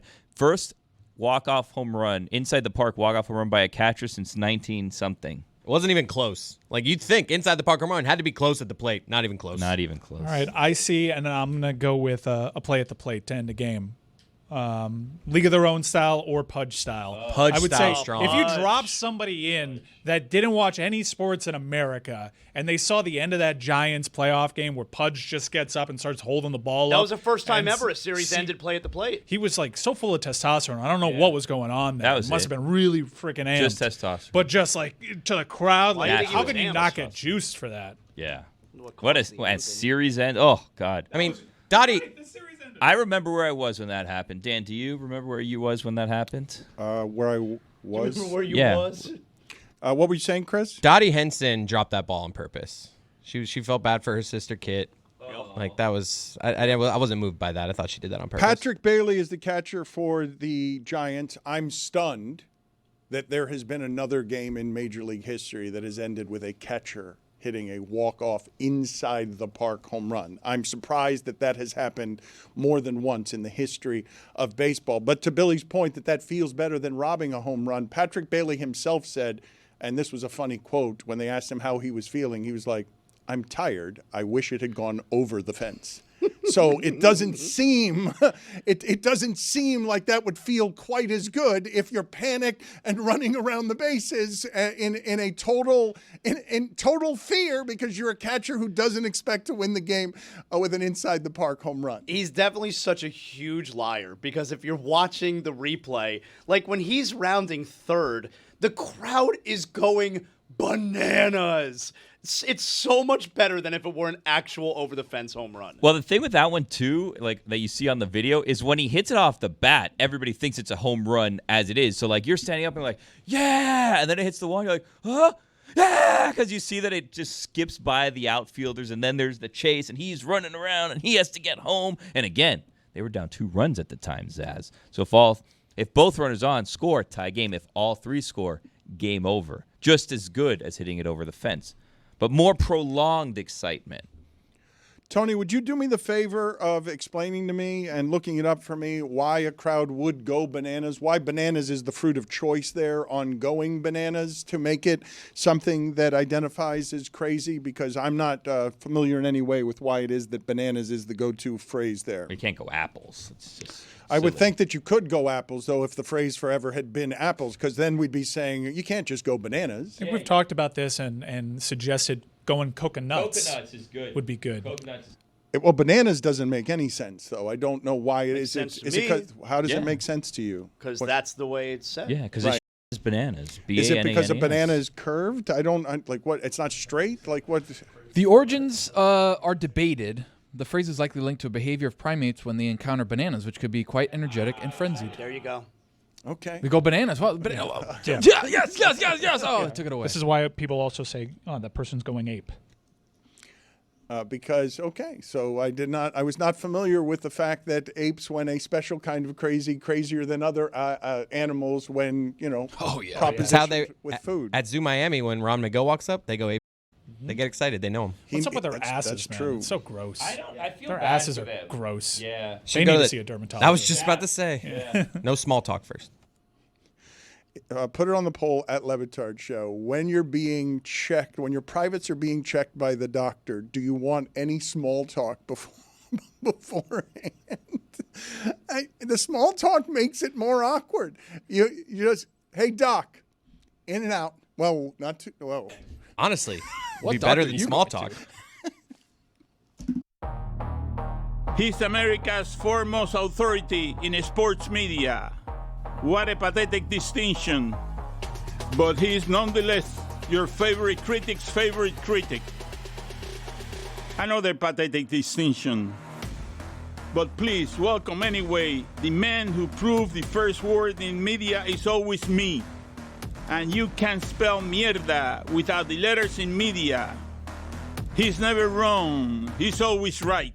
Ladies and gentlemen, a bigger gas bag than my son, Nick Wright. Very exciting. Nick Wright is here. We're always excited to see him. Congratulations on getting the Poppy intro. That is the highest honor.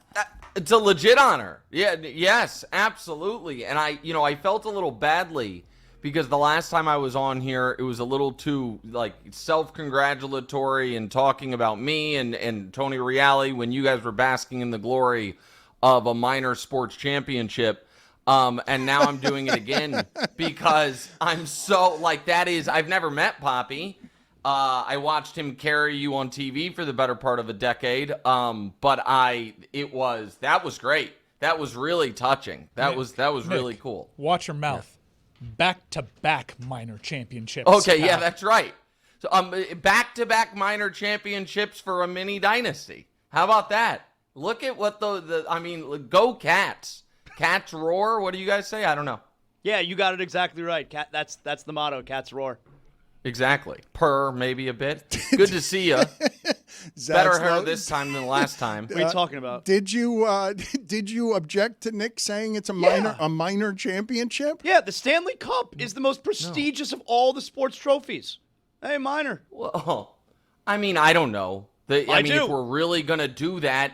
The World Cup trophy is a pretty substantial one. I'll take back. We're talking about in our North American sports. It's a terrible trophy considering how hard it is to win, and also the design has been changed. That it's small. I get that. I understand that. But again, you're talking about when you say our North American sports, if you're including hockey, you're really opening up the aperture to.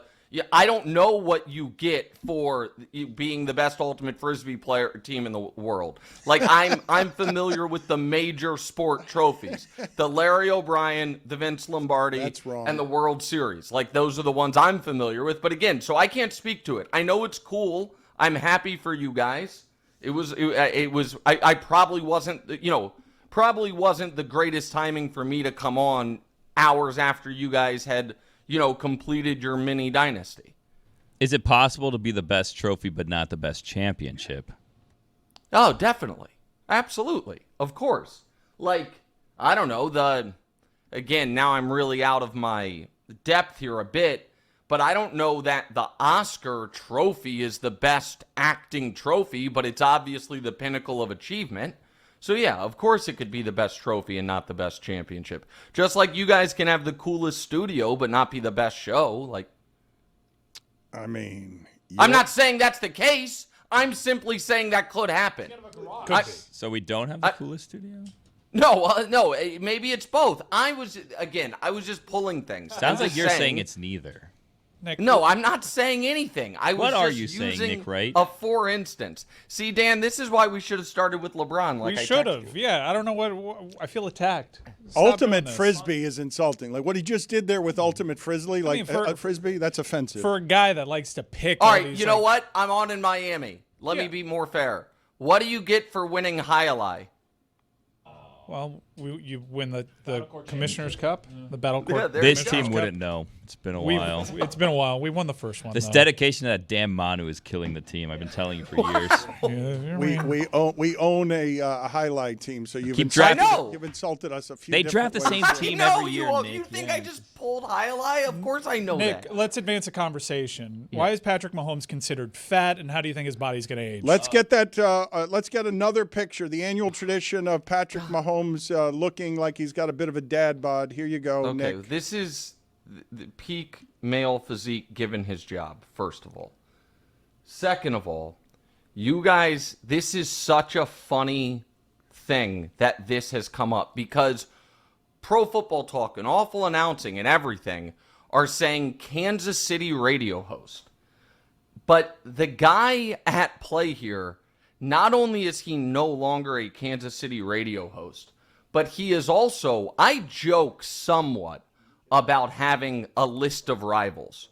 What was not a joke was 15 years ago, I was in a blood feud with this man where he went on the record calling me the Jacksonville Jaguars and he was the New England Patriots, and mocked me at every turn, and in old school silly radio wars, when I finally beat him in the ratings 15 years ago as a kid, I held the listener party at his radio station's restaurant. Smash cut to 10 years later. He owned the radio station, by the way. Owned it. He got forced out because of a horrific thing he said about Andy Reid of a place he owned. So he did what every low IQ, not that talented, but I like talking to the radio guy does, which is like, well, maybe I'll just make the turn to Neanderthal politics. And that's been like his little niche.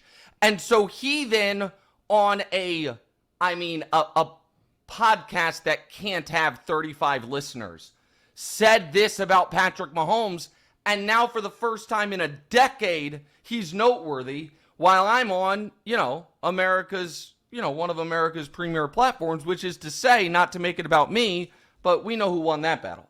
Sorry, Keats. That son of a bitch. I hated him so much.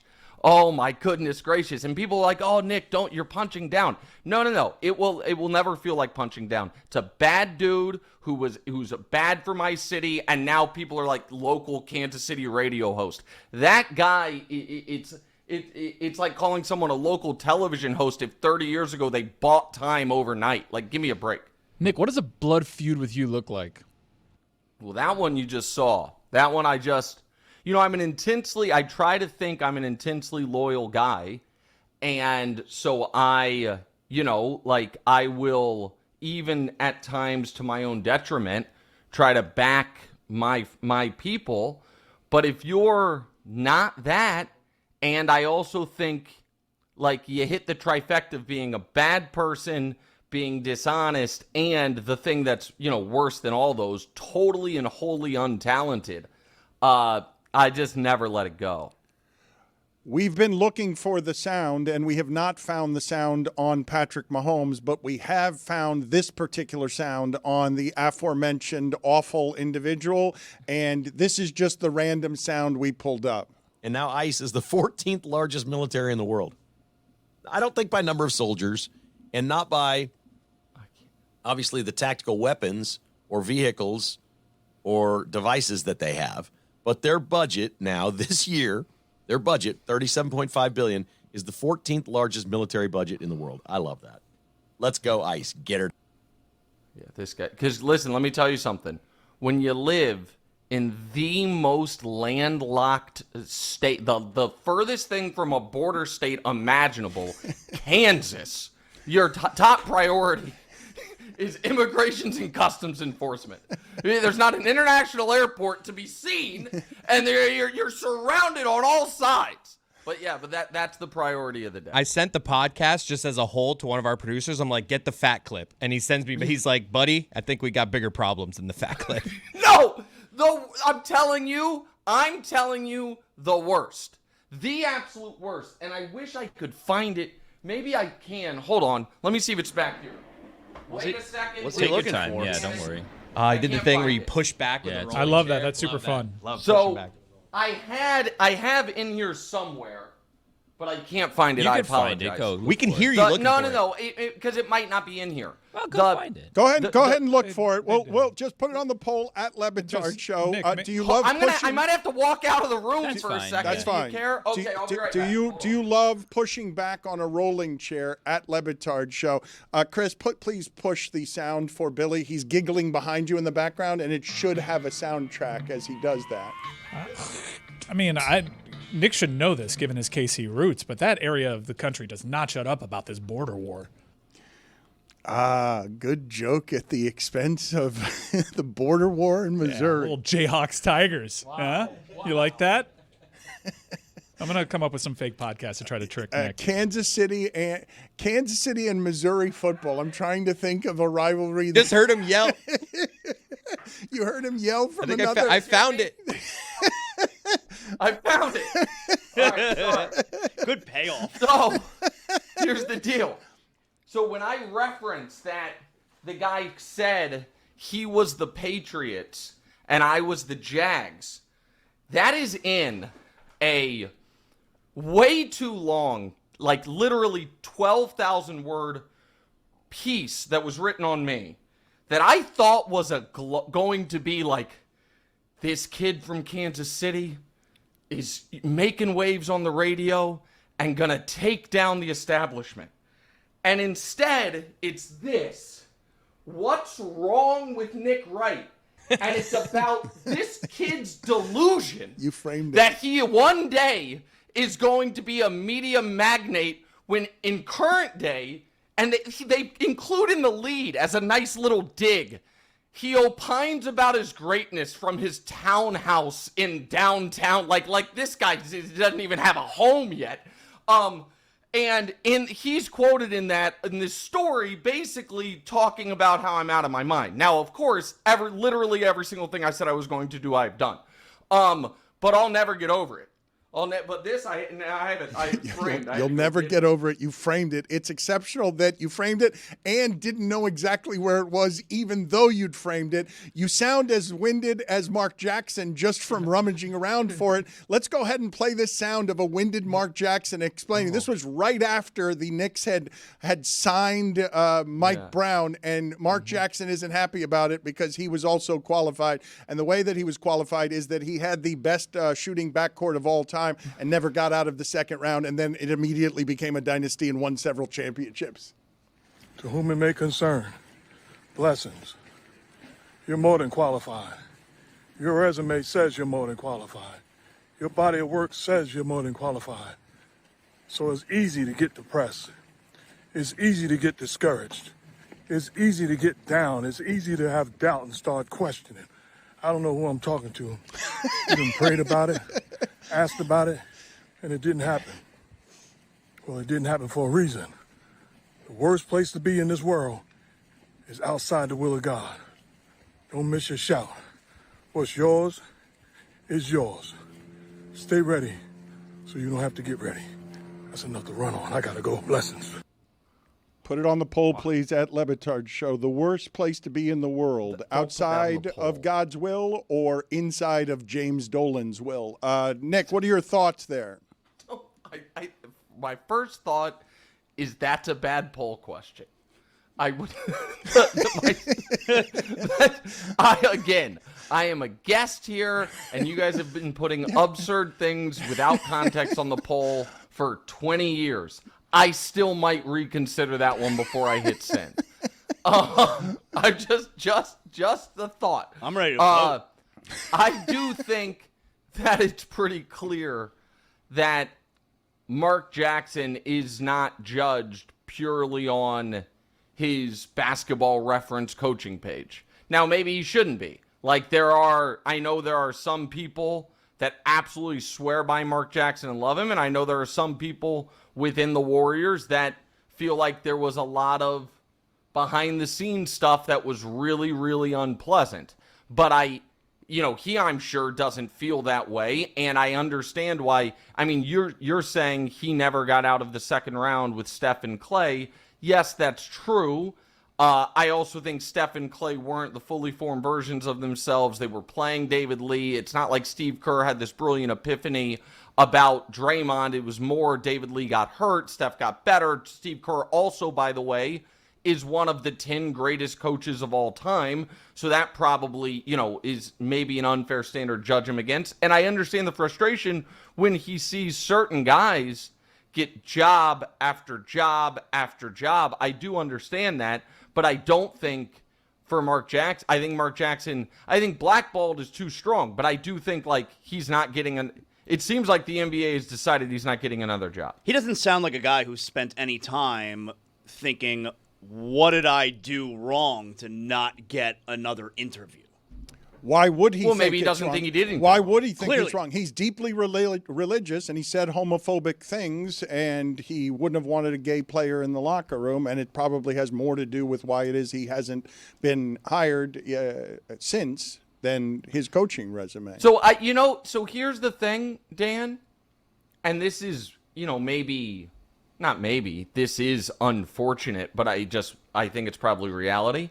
I think that is less of an impediment to him getting a job than maybe some of the behind the scenes political and alleged backstabbing he did.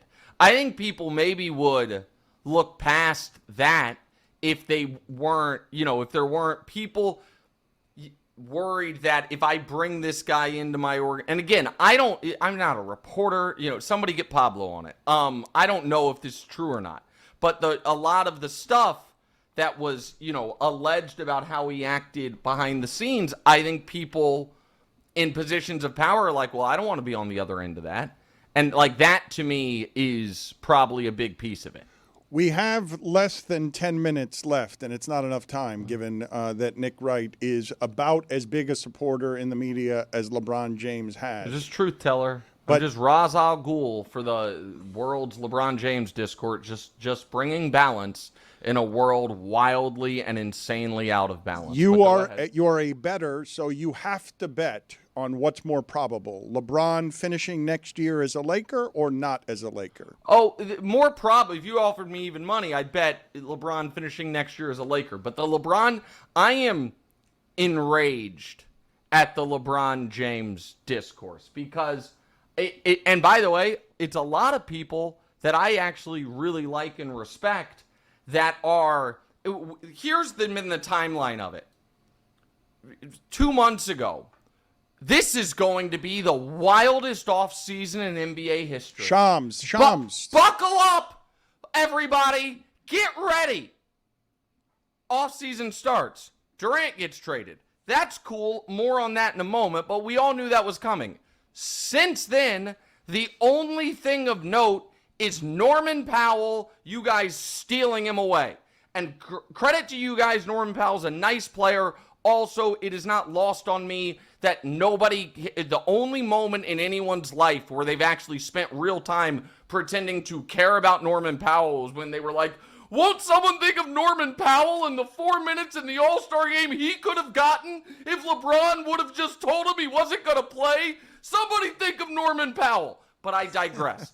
Then, in the middle of all of it, the greatest, or at worst, second greatest player of all time, who's never been traded, who's never been the subject of trade rumors because he honors his contracts, and no team would ever trade him, even when they were offered prime Kobe Bryant for him and he was 22 years old, they wouldn't trade him. He might be available. And the collective media has been either a shrug or open annoyance. Oh, I guess we're going to do this again. Another summer of LeBron. I'm sorry, you'd rather talk about the second apron some more? Would you rather talk about Jonathan Kuminga's restricted free agency offer? I'm interested in LeBron for Karl Anthony Towns, who says no.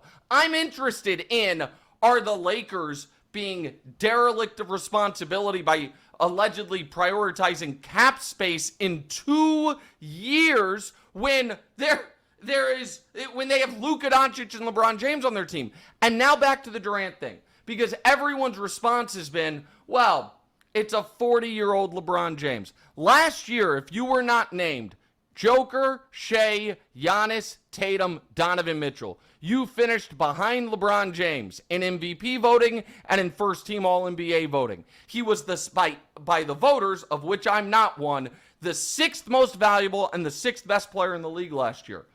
We just saw an old player who he is better than, Kevin Durant, be traded for a decent amount of stuff, and the universal reaction, myself included, is, what a great trade by the Rockets. They could win the title. And then a player who's better than him might be available, and people are like, who would really want him? Like, really? You're gonna change things up for a guy who at this point is, I don't know, the 7th best player in the league? And by the way, doesn't he acknowledge that him making $52 million is part of the problem? When Jimmy Butler makes the same, when Karl Anthony Towns makes more, when it's roughly what Zach LaVine makes, it's all nonsense. Name names on media people. Who you mad at? Howard Beck? Who you mad at? Well, I love Howard Beck. And Howard Beck is not at all a flamethrower. But he was just, I read his column and then I listened to the pod, and he seemed like annoyed that this was a story. And I don't get it. I don't understand. So, and you mentioned Howard, not me, and how, I think Howard's great. I just don't Well, you didn't mention any names. You just said in general. You didn't mention any. Yeah, I don't. Yeah, it's the general, what do you call it? Atmosphere, for lack of a better term. Well, that's the around term you this want to use if story. you don't want to name the reporters you're talking about who you otherwise Because like. I like them. Oh, but what I are they? like 'em, But and I respect who's 'em. breathless? Let me see. Can I accuse you? Let me see here.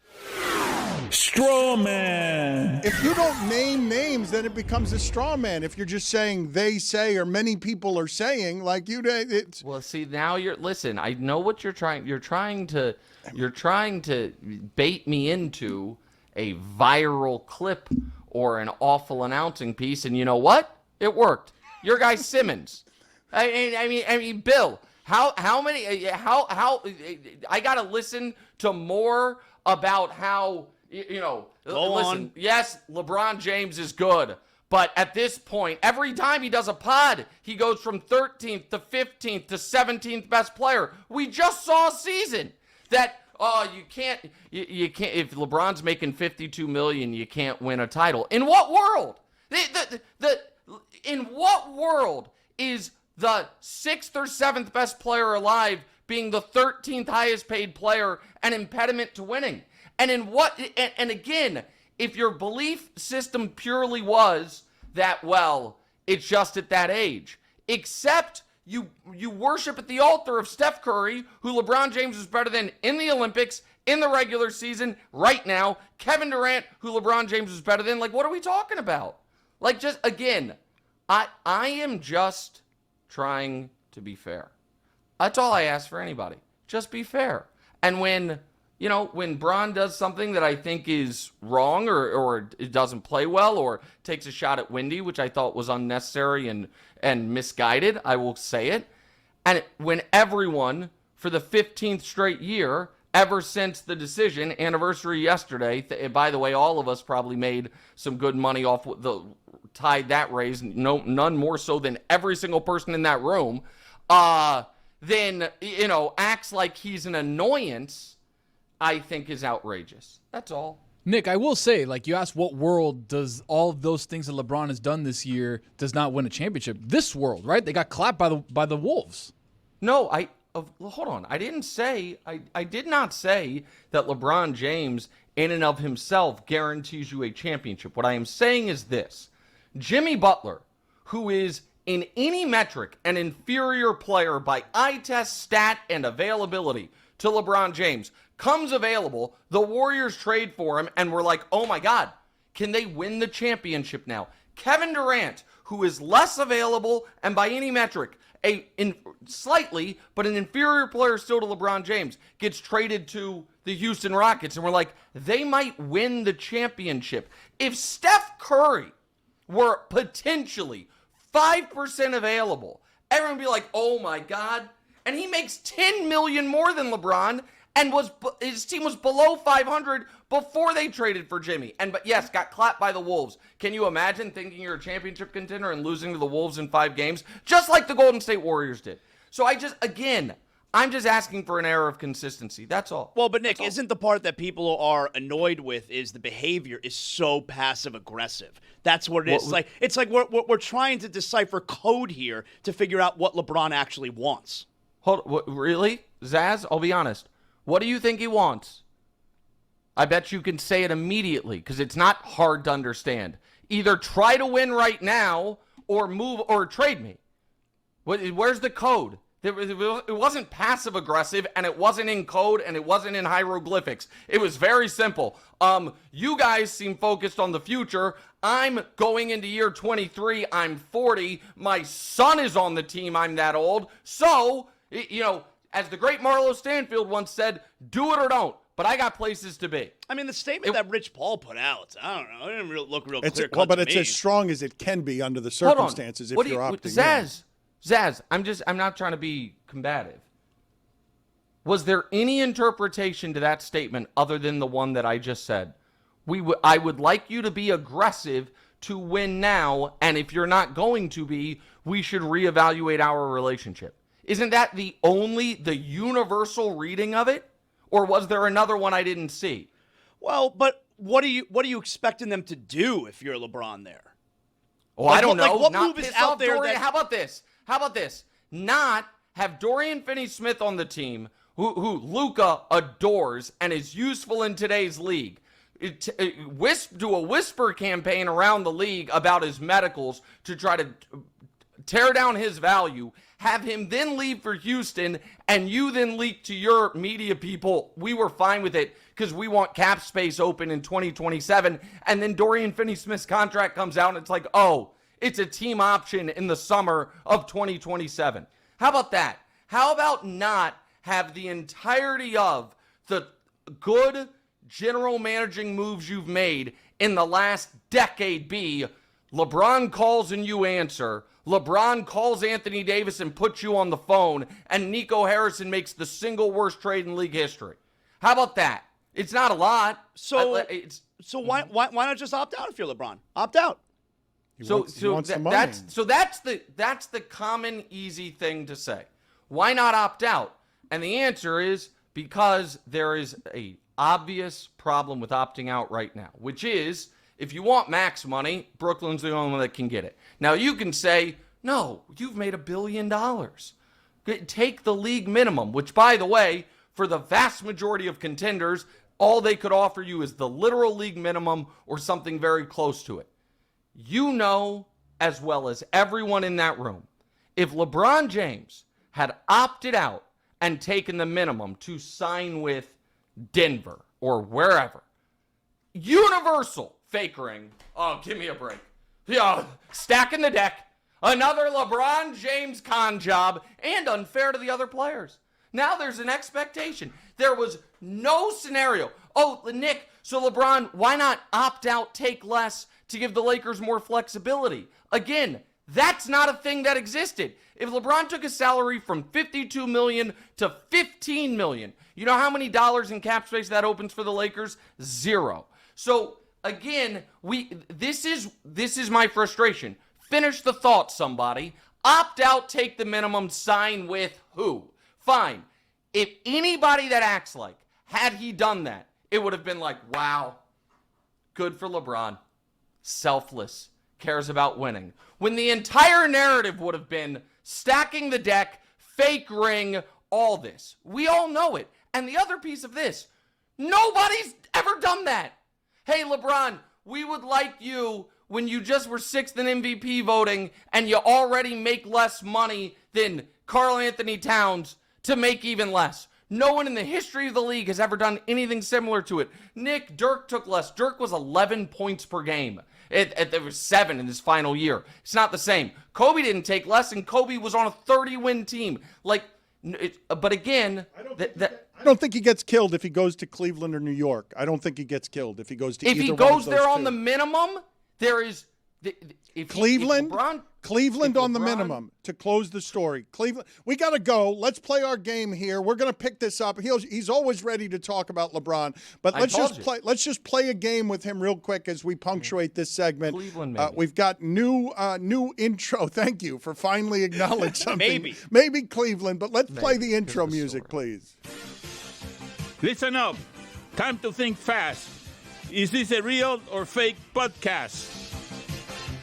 Nick Wright is Pushing the Pile with Kyle Long a real or fake podcast? I love Kyle Long. He was an offensive lineman. I didn't think that was the name of his podcast, though. I'm going to say yes. It is real. Congratulations, Nick. That's very good. You're good at this game. Most people are bad at it, but you got to think quick. Go ahead, Mike. I said what I said with Rod Strickland. No, fake. It is fake. Glue Guy with Bruno Sundov.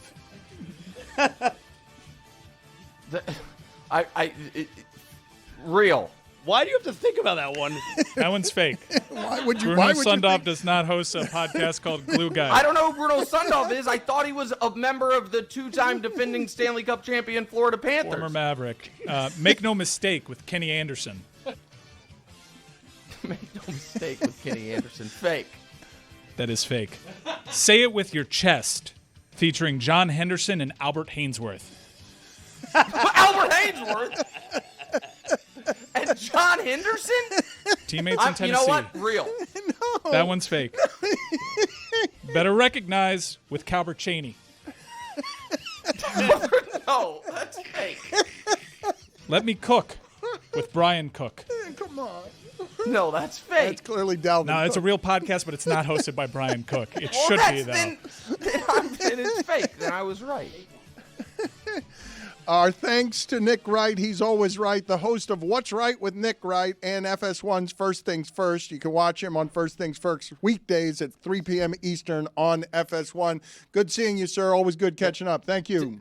Today, the TV show's at 2, and tomorrow on the pod, a major announcement involving me and poker right at the start of the pod. So check it out then. Thanks, guys. Whoa, major announcement. Come on. Come on. the Come on. Dialed into Come the on. WSOP? I know what it is. Just tell us. I think Chris, I know. God, you sons of bitch.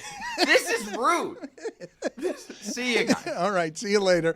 For those in the audio audience, he's just finding it rude because we put up that picture again that he himself has described as his nose casting shade on his teeth, because there's an actual shadow. There's it's an unfair photo. It's not, but it is. It's a real photo. It's not a doctored photo. He looks like a superhero villain. I do know his big announcement, but I'm not going to say it. What is it? Chris Cody is developing an off-air friendship with Nick Wright that's beginning to annoy me, where he does things like check with him on whether an intro's okay, when I wanted the surprise delight of Nick Wright hearing my father's voice introducing him, but he thought there were too many insults in it. Well, why don't you tell us the news? Just say sources, and then break the news. Do you want to betray him? Nah, do it. I'm not going to do it. All right, tell me I'll do it. I don't care. It's time now for The Pickle with Billy Gill on a Wild Willy Wednesday. My movie theater sells pickles. Really? How much? The Pickle is a new and popular game on $2.99. Wild Willy Wednesday. Let's find out what today's pickle is.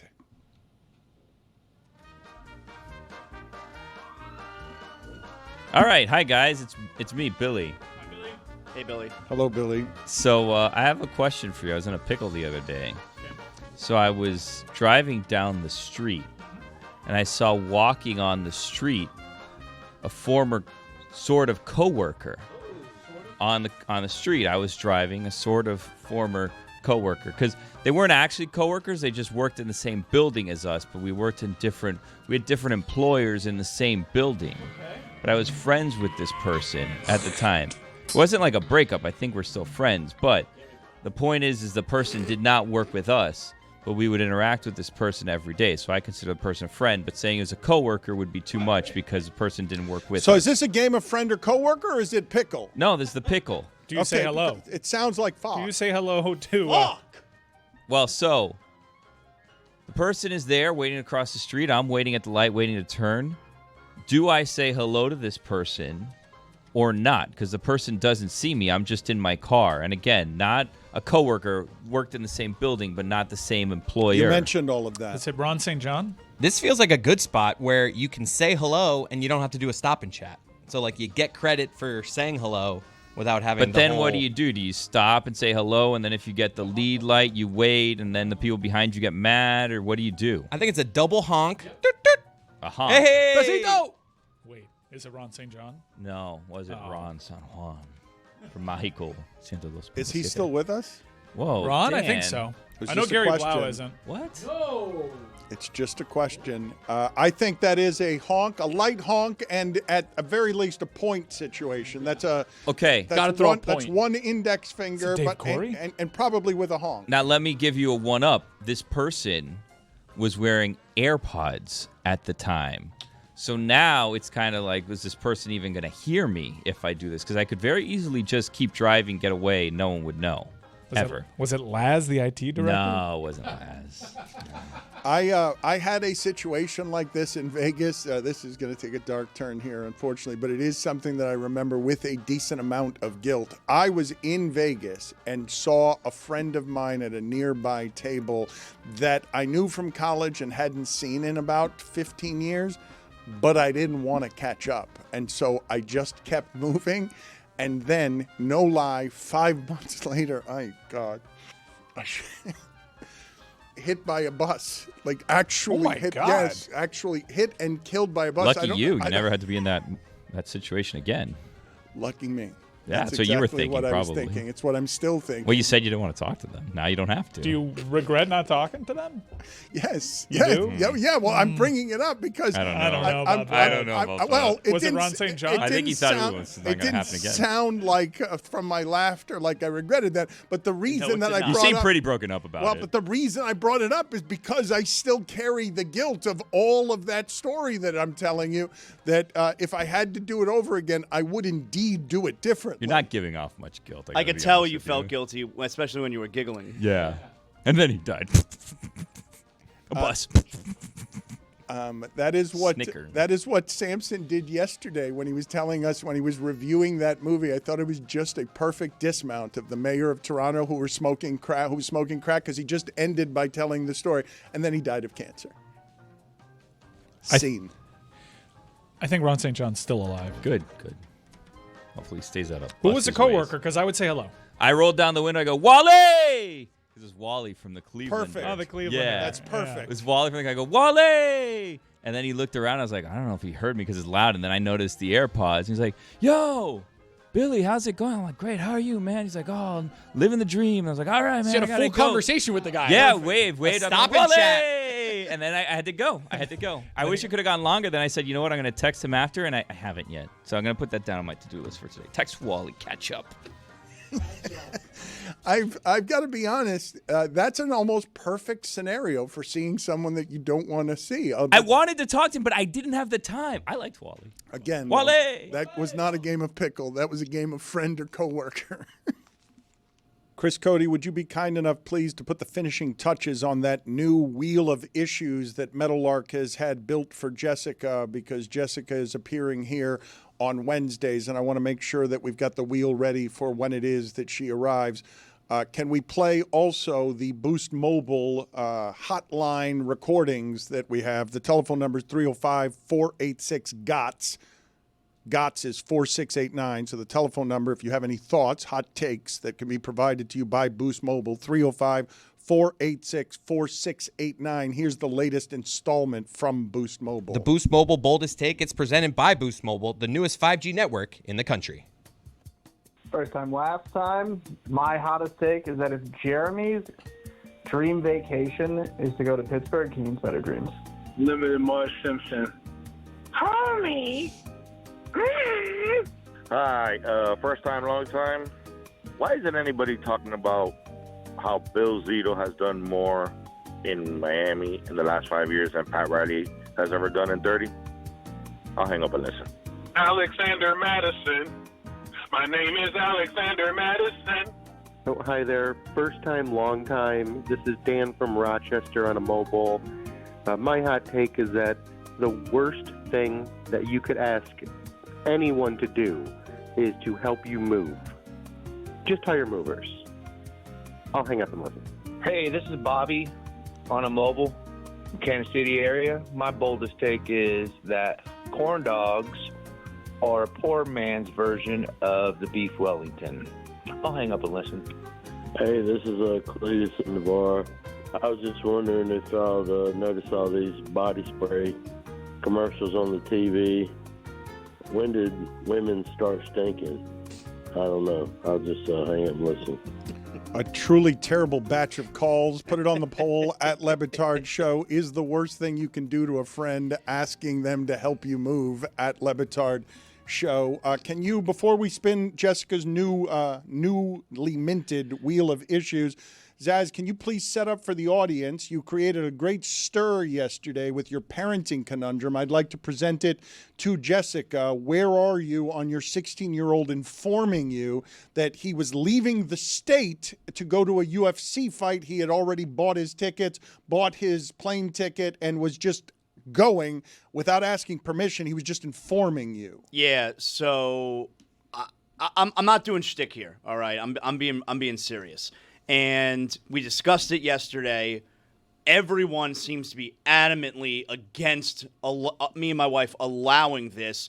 I got so many messages on social media. You can always hit me up at Zaslow Show. And everyone is like, nah, this is really stupid if you're going to allow this. So again, like I said, I'm not doing shtick here where I became pretty uncomfortable yesterday with it. Like, I didn't like the response. I didn't like how it all made me feel. And I talked to my wife when I got home yesterday, and we're like, we got to find a way to not allow this to happen because I don't like it. Zaz, so wait a second. You're talking about UFC 318 at the Smoothie King Center in New Orleans. No, in Chicago next month. Oh, okay. I was going to say, that's a massive Still, one. but Chicago. Well, the one in Chicago's a big one, too. My son loves UFC. There's a reason why he's going. Of course. They but should come down to the card. Yeah, if you're talking about Poirier versus Max Holloway, though, you got to let him go. No, it's not that one. Yeah, okay, how I was good going is to the say. card, bro? Jessica, what are your thoughts here? Do you have any advice for Zaslow? Because we were between, like, that was disrespectful and there doesn't appear to be any authority in the house if your 16-year-old is informing you that he's doing this instead of asking for permission. Yeah. Whew, I mean, geez, there's a lot of red flags going on. I would say one thing.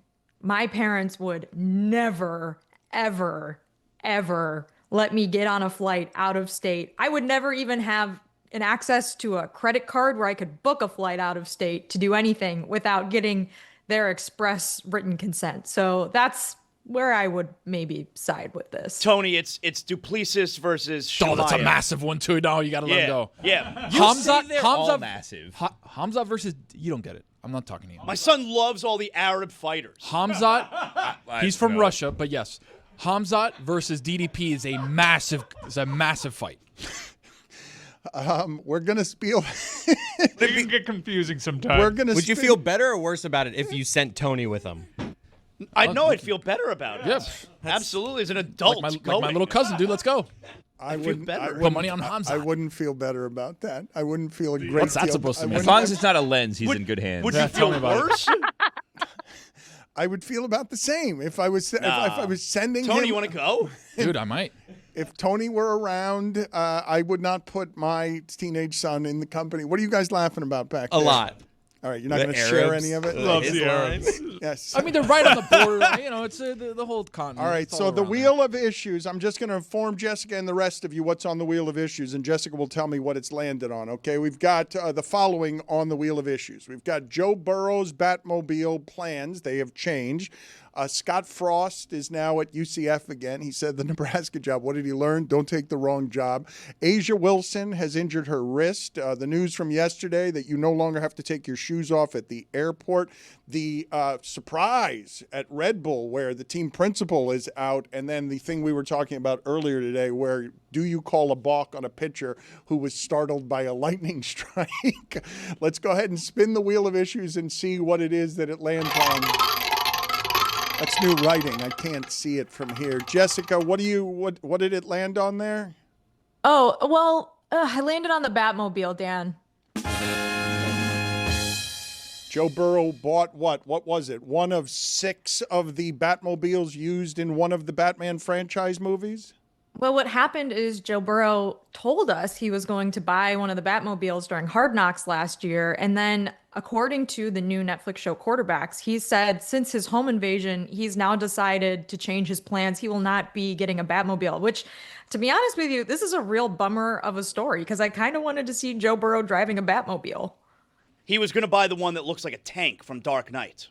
There were only how many made? Do I have the number right when I say 6? Because this was wasn't this like a $3 million car that Yes. he had bought? I didn't even know there was such a thing as a $3 million car, to be honest with you. Yes, you did. No, I didn't. I didn't know. I didn't know. I didn't know. Outside of F1, I imagine some of the cars in F1 are $3 million cars, but I didn't know that there was an automobile that a human being could purchase outside of racing. Bugattis, Dan. You never heard of Bugatti? They're $3 million?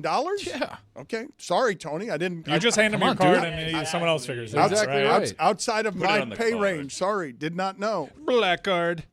Well, if you want to talk about F1, we have to spin the wheel again, Dan. All right, so. let's spin the wheel again and see if Christian Horner ends up being on the wheel there. Let's see. I do want to talk F1, but the wheel answers to no one. What did it land on there, Jessica? I landed on the balk. So did you guys watch the video clip of this? We did in the first hour. Let's played play it. it. Let's go ahead and play it. Let's play it again for Jessica. 1-1 the count on Paulie. A huge crash of lightning as Contreras kicked. And it's a balk. Wow. They're going to call that a balk, and everybody jumped. Mother Nature gives Jacksonville a run. It's I didn't think he was 2-1. going to say nature And there. Norfolk is arguing the call, but I don't know how you can argue. Mother. In his broadcaster voice? Yes, I Mother.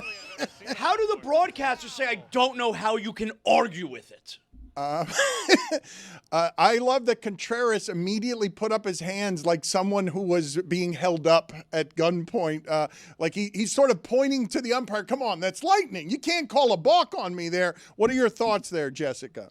My thoughts are towards the end. Number 3, when he runs in, is he making fun of the pitcher? If you watch towards the end, he sort of does like this thing, and I don't know if he's making fun of himself being startled by the lightning or making fun of the pitcher, but that's my favorite part of this whole video.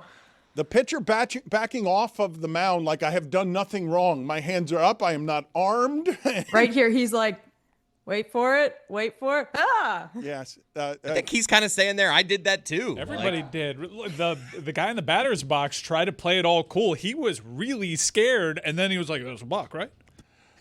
I think they should have called a balk on everyone on the field. They should have just called an assortment of balks. Like false start everybody but the center? Just everybody. They have a lightning delay. Like, it's an option. Not in the middle of a motion, though. But that's a call. If You the just umpire's make the gonna- judgment. Okay, that was lightning. They always call. I play pickup soccer. You hear a lightning strike like that, immediately the alarm goes off. Hey, everybody off the pitch. That's a call from the umpire. Hands up. Everybody, let's go into the dugout. This is dangerous. Not like, hey, let's stand here on this field that is wide open with lightning that is very clearly within range. Where do you think the umpire would have let it go? Does it have to start hail? Like, do ice cubes have to fall from the sky onto people where it's like, all right, everybody hold on a second, let's evaluate. Well, let me ask the rest of you here, because I didn't notice this. Did the umpire also flinch? Because it would be funny if the umpire also flinched and then just pointed at the pitcher and blamed him for flinching. I've been locked in trying to see, because I initially said that because everybody on the field did, but with all the padding and the mask on him, I got to give it to the umpire. Seems pretty honestly, calm and cool. the umpire's locked in. So if he's not fazed by it, then maybe I'm wrong. Umpire was waiting to call that balk all his life. All his life he's been waiting for that moment. Let's go ahead and spin the wheel again and see what else ends up being on the wheel. We got Scott Frost, got Asia Wilson, got shoes at the airport, got Red Bull. What did it land on there? Oh, it actually landed on Red Bull this time. Yeah, Dan. So Christian Horner, the team principal, CEO, whatever at Red Bull, he was sacked this morning. I woke up to this news. Similarly to when the Pope died, a Mike Ryan Instagram DM informed me of this happening. So this is pretty shocking. He had been at Red Bull for 20 years. Some drivers' whole lives, some of the younger drivers on the grid, like haven't even been alive in the pre-Christian Horner era. He was a very controversial figure, I would say. A lot of people are celebrating him being sacked from this team because he was embroiled in a sexual harassment scandal last year that a lot of people thought he should have been sacked over, which he wasn't. And then there's been this ongoing behind the scenes power struggle between him and Max Verstappen. And so amid rumors that maybe Verstappen was going to leave and the team was not performing well this season, the car was not performing well, and they've had all sorts of issues with promoting younger drivers up to the second seat. He has been sacked. I don't know the official reason yet, but obviously all those things could be a factor in it, and it's pretty surprising. I have a couple questions on this. You mentioned Max Verstappen, the rumors circulating around him, Mercedes heavily rumored around Max Verstappen, and reported animosity between the two. This feels like a move to keep Max happy. He won the pole last week, doesn't even podium, a disappointing race. So if they kept the pole position, do you think Horner stays? Well, I think part of the other thing, which I haven't mentioned yet, Mike, is that there's been a ton of talent that have left the Red Bull organization, most notably Adrian Newey, who left for Aston Martin last year. And there has been quite a considerable amount of turnover among some of the top positions there. So I don't think this is just like a thing that they decided because of the recent performance. But I do think the recent performance has really frustrated Max, who's obviously hyper competitive, wants to win every single race that he's in. And so if this is performance related, I don't know, what last weekend could have really done for them. Quickly, nerdy question on Formula One. Nico Hülkenberg podiums last week, which by everybody that follows the sport says this is a shocking development. Basically, 5 drivers at most rotate amongst those podium positions. This is a huge upset. Can you put it in perspective? Oh, God, I'm so bad at making analogies on my feet. Someone help me. So no, this is like I got this. No, I can't. So I can't. She can't put it in perspective. So while we're at it, I want to put on the poll at Le Batard Show. Do you enjoy when people are fired using the verb sacked? And also put it on the poll at Le Batard Show. Do you use the verb sacked anywhere other than football? Because I don't think that I've ever used the word sacked to say anything other than that's what a pass rusher does. I don't use it as a verb, but Jessica really seemed to enjoy saying that he was sacked and sacked over, and there was a lot of sacking going on. I mean, it's very British, I think, to say sacked, and this is a very British sport, so I just went with the common parlance of Formula One. It sounds like you guys are also getting sacked at the dermatologist, though. Put it on the poll. Is Billy getting sacked at the dermatologist? Well, they're asking if we'd like to. Let's spin the wheel again, please, if you would. I will just tell the audience there's no reason for this, but Scott Frost at UCF has said, don't take the wrong job, quote, I said I wouldn't leave UCF unless it was someplace you could win a national championship. I got tugged in a direction to try to help my alma mater and didn't really want to do it. It wasn't a good move. Oh, I didn't know whether it's what did it land on? No, it landed on Asia Wilson. So last night, Aces Liberty, big, huge game. Even though the Aces are just not playing well this season, Asia Wilson's still been playing well because she's a top 3 player in the league, top 2 player probably. Well, top 1, but probably Nafisa Collier will be the MVP front runner for the rest of the season, as she has been.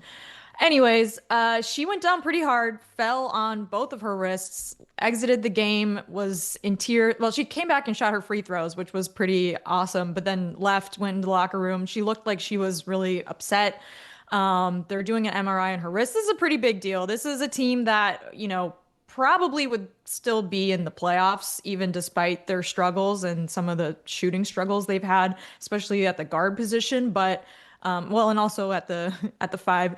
It's been a rough season for the Aces. They really need Asia Wilson, and I don't know how long she's going to be out. The All-Star game's next week. They did the draft last night. Oh my God, Dan, it's not looking good for Vegas right now. Jessica, I'm sorry to interrupt your segment here, but Mike just whispered in my ear that he happened to know something about Scott Frost. Oh my God, he knows. He happens to know.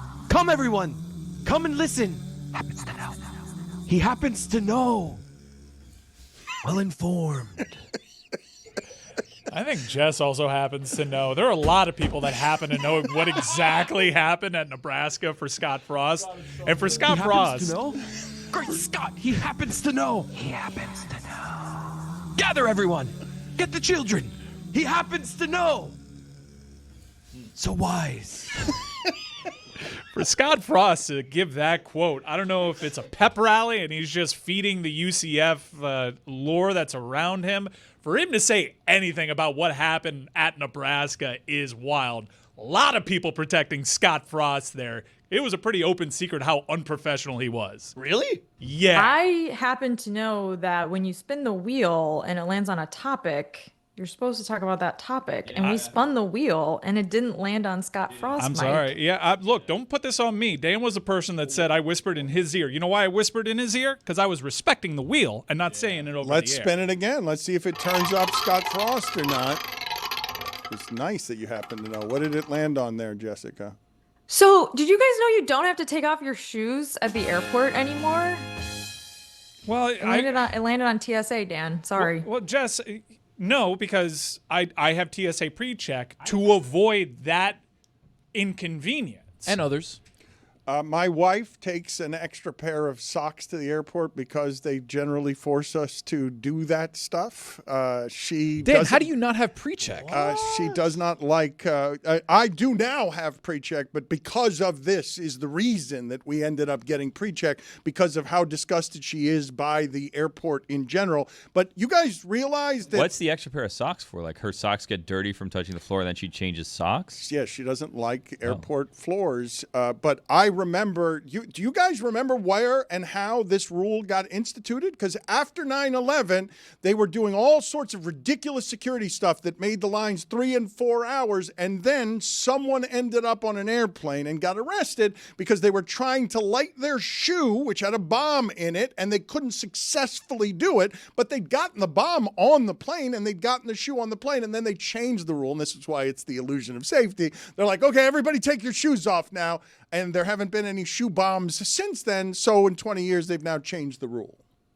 Right. There was a guy who tried to, I believe the flight was to Miami. It was Paris to Miami. He tried to bring explosives on the plane in his shoe, and so they changed the rule in 2006, like years after this had happened. And I listened to a podcast, You're Wrong About podcast, not that long ago about this, where they talked about like if the shoe bomb would have even been something that would have worked, because it would have to obviously be tiny to fit in your shoe. And so, yeah, Dan, I think there are a lot of people who thought this was just sort of like security theater for the longest time because, a lot of countries don't make you take off your shoes. Obviously, if you have pre-check, you don't have to take off your shoes.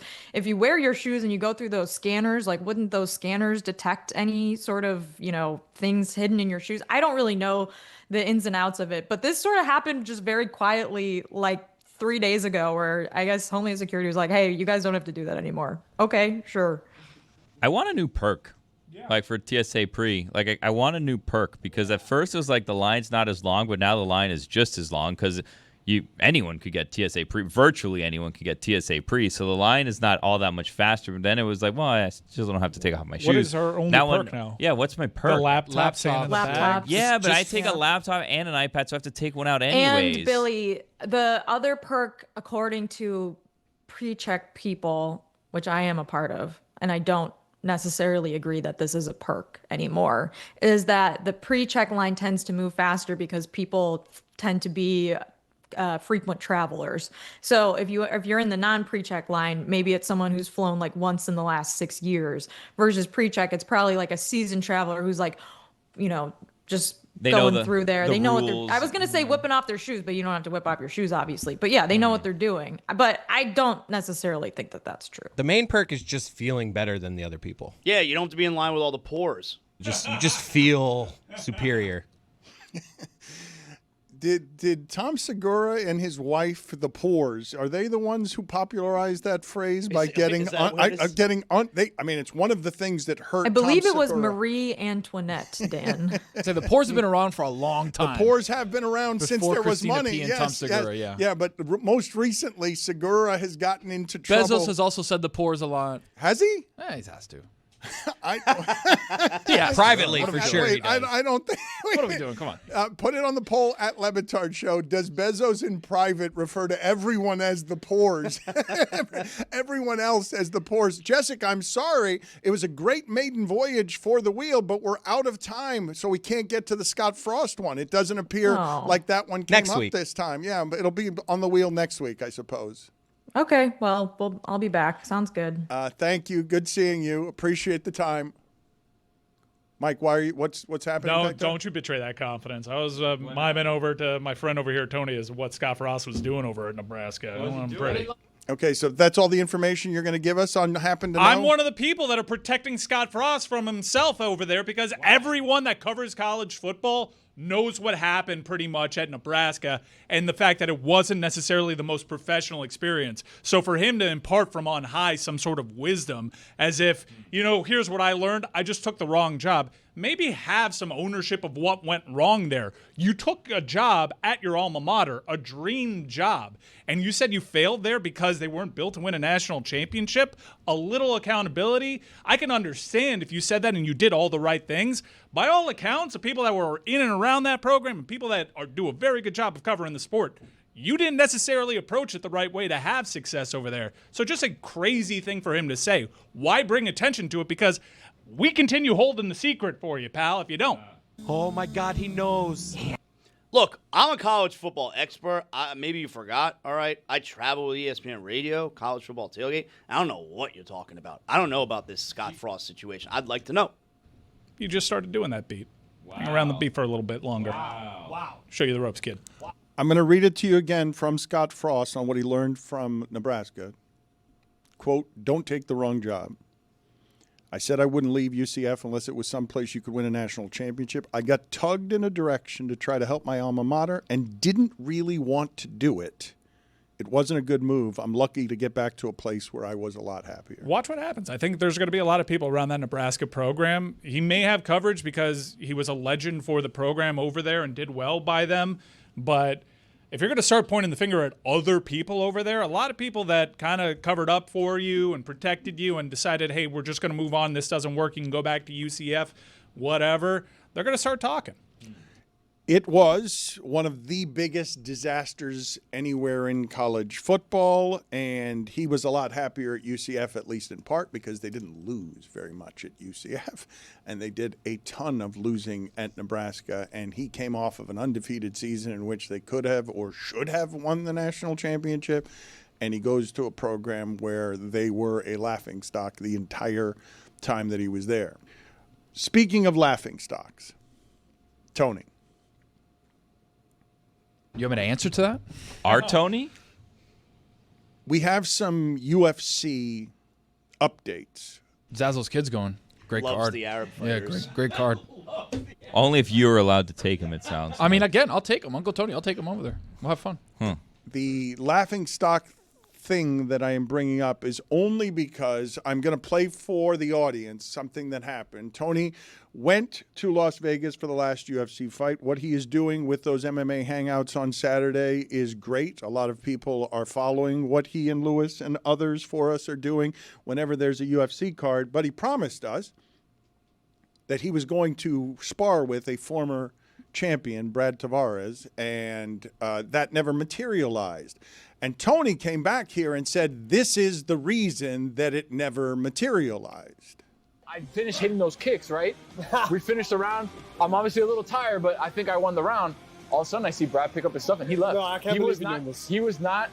He was like, hey, I don't know. I don't know about this. I don't want to, whatever. I got Wait something till to do. Billy Gill hears about what you're doing right now. So I'm just saying. So what you're suggesting is that the idea was for us to spar, and then he left. He had to go. He didn't say that once. He made the allegation twice of, again, a former champion, Brad Tavares in UFC, that he was scared, that he ran scared from everything that Tony was doing with the heavy bag. Thank you. Okay, I don't want... Well, he ducked that other guy. The other guy ducked me. I was there. He wasn't. You mean, okay. Well, you showed him too much. A lot. By the way, a lot is coming from a lot of guys that would not step into the octagon to do anything. You stepped into the octagon to not do anything. Oh, I did nothing. That's what the report was earlier You didn't today. spar. I mean, okay. Not my fault. I was there. Tony, where are you on the sound that we're about to play that some astute listeners have sent us? Have you seen this sound?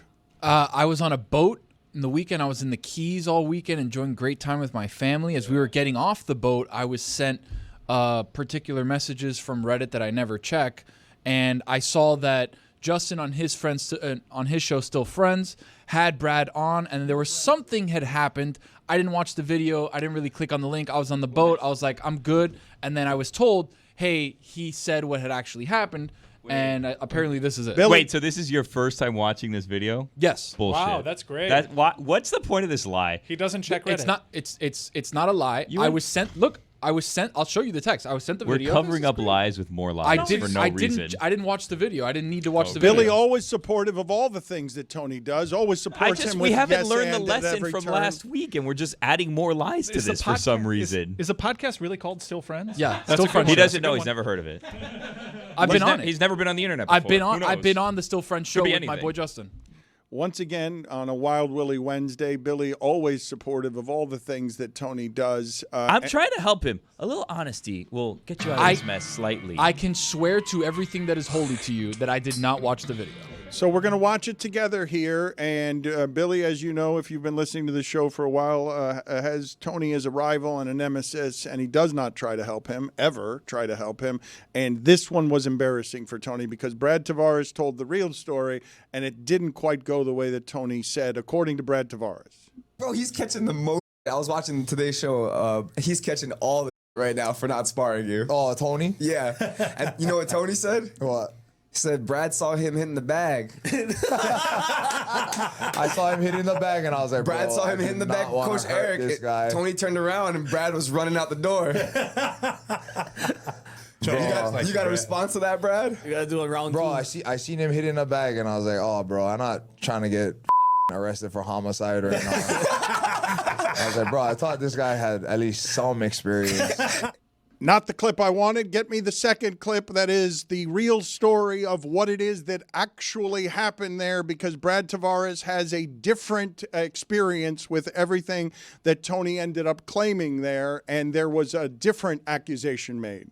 That was the plan. Originally, 10-day Tony from the Dan Le Batard Show. He was supposed to come through, and we were supposed to do a spar, but at the beginning, I think they might have forgot some equipment. And then, bro, like 1:30 rolls around. We're not doing anything, kind of just talking about this, that, whatever.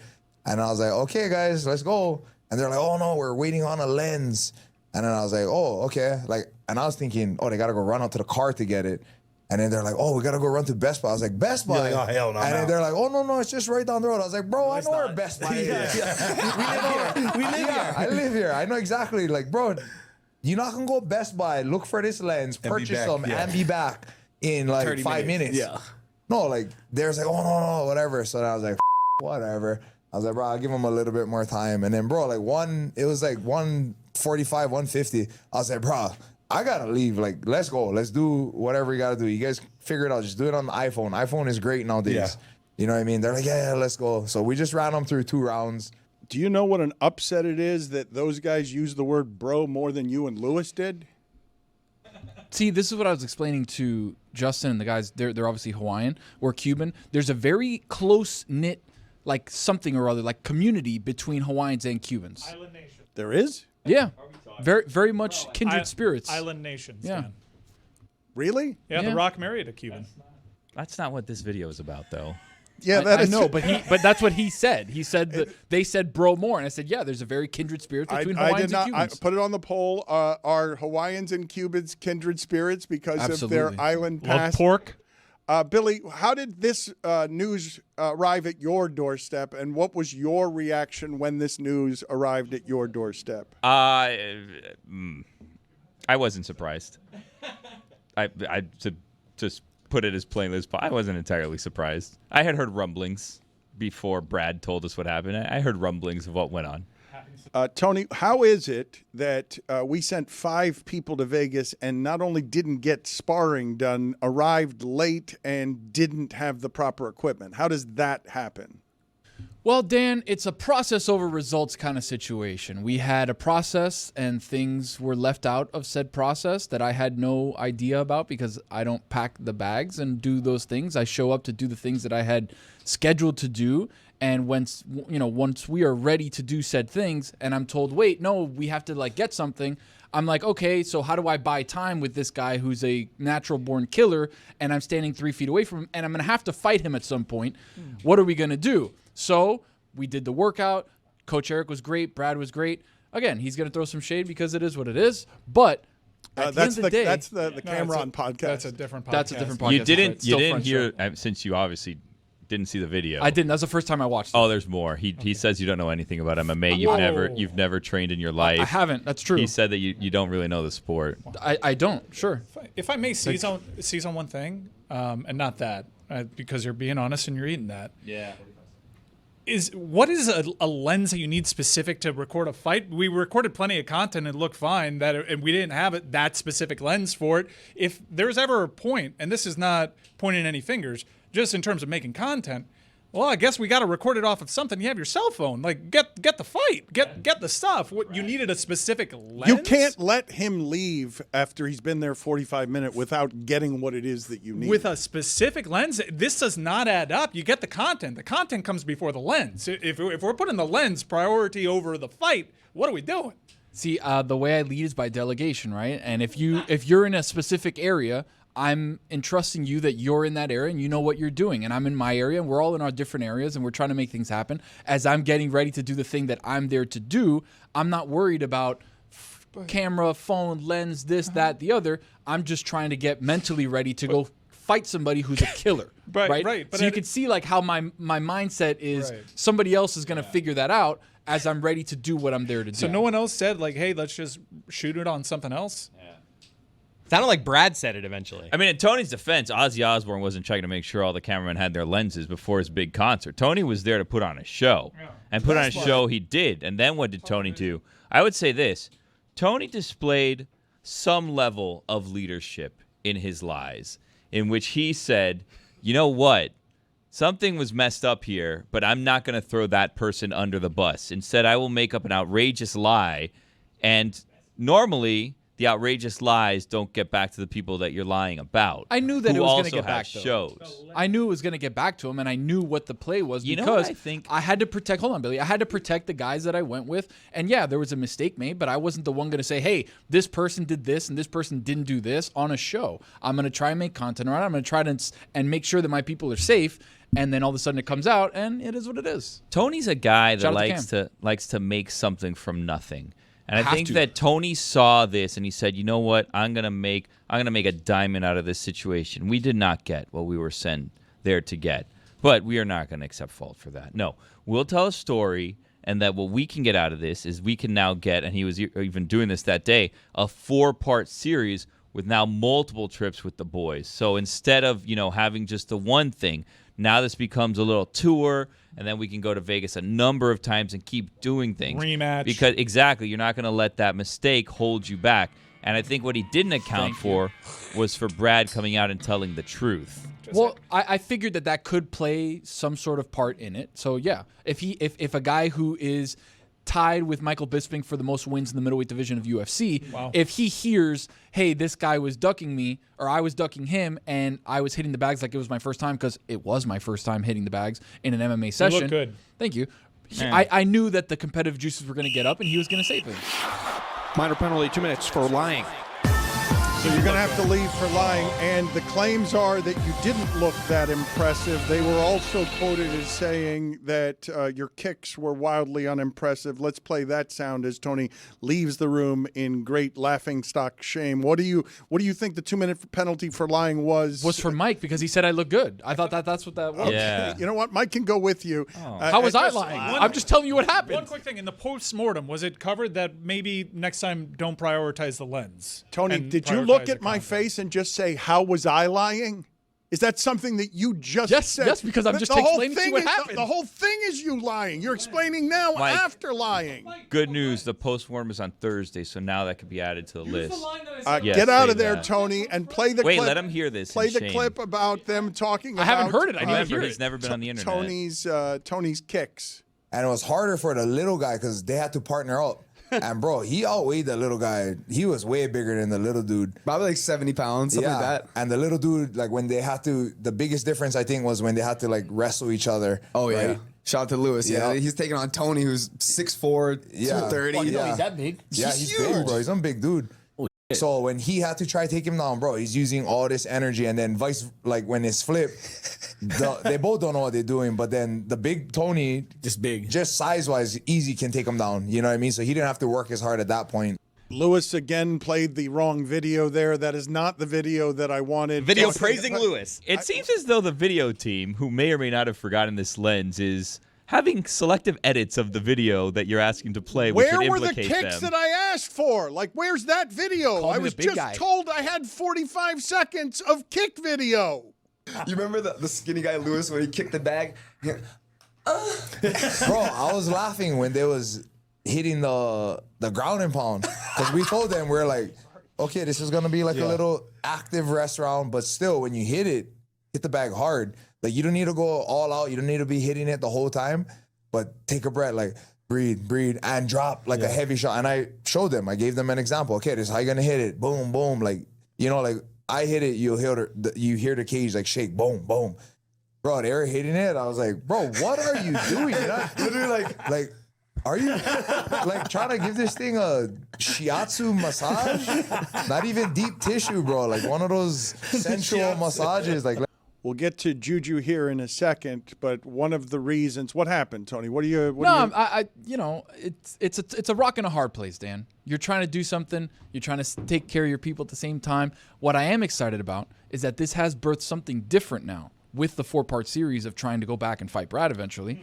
Yeah, that's a ripoff and a scam. Un paquete. No, it's not un I'm paquete. not No, going to let listen, you do listen. that. There's not going to be a 4-part series of you going back and forth to Vegas, No. not sparring anybody. It'll just be one part back to Vegas. No, right? we're That's not next doing year, that though. again. We're not even worried about that. There's a trip with Zaz's kid. No, Well, no, that's a different thing too. That's we're a not totally doing different any thing. of that. I'm going to start training. Okay. In fairness, they can't forget Owens 4 times. You wouldn't think. Speaking of the combat sports, though, I was curious whether any of you here were going to watch Canelo and Crawford this weekend. I don't think that Crawford would be a huge underdog in that fight. He's going to be an underdog. But I had a conversation with a friend of mine who loves boxing. And Your boxing friends. I do have a good number of boxing friends. Yes, thank you. They're The different. sweet science They're friends. different from my mixed martial arts friends. Dan Sugar. They're different. Do they ever get together with your math friends?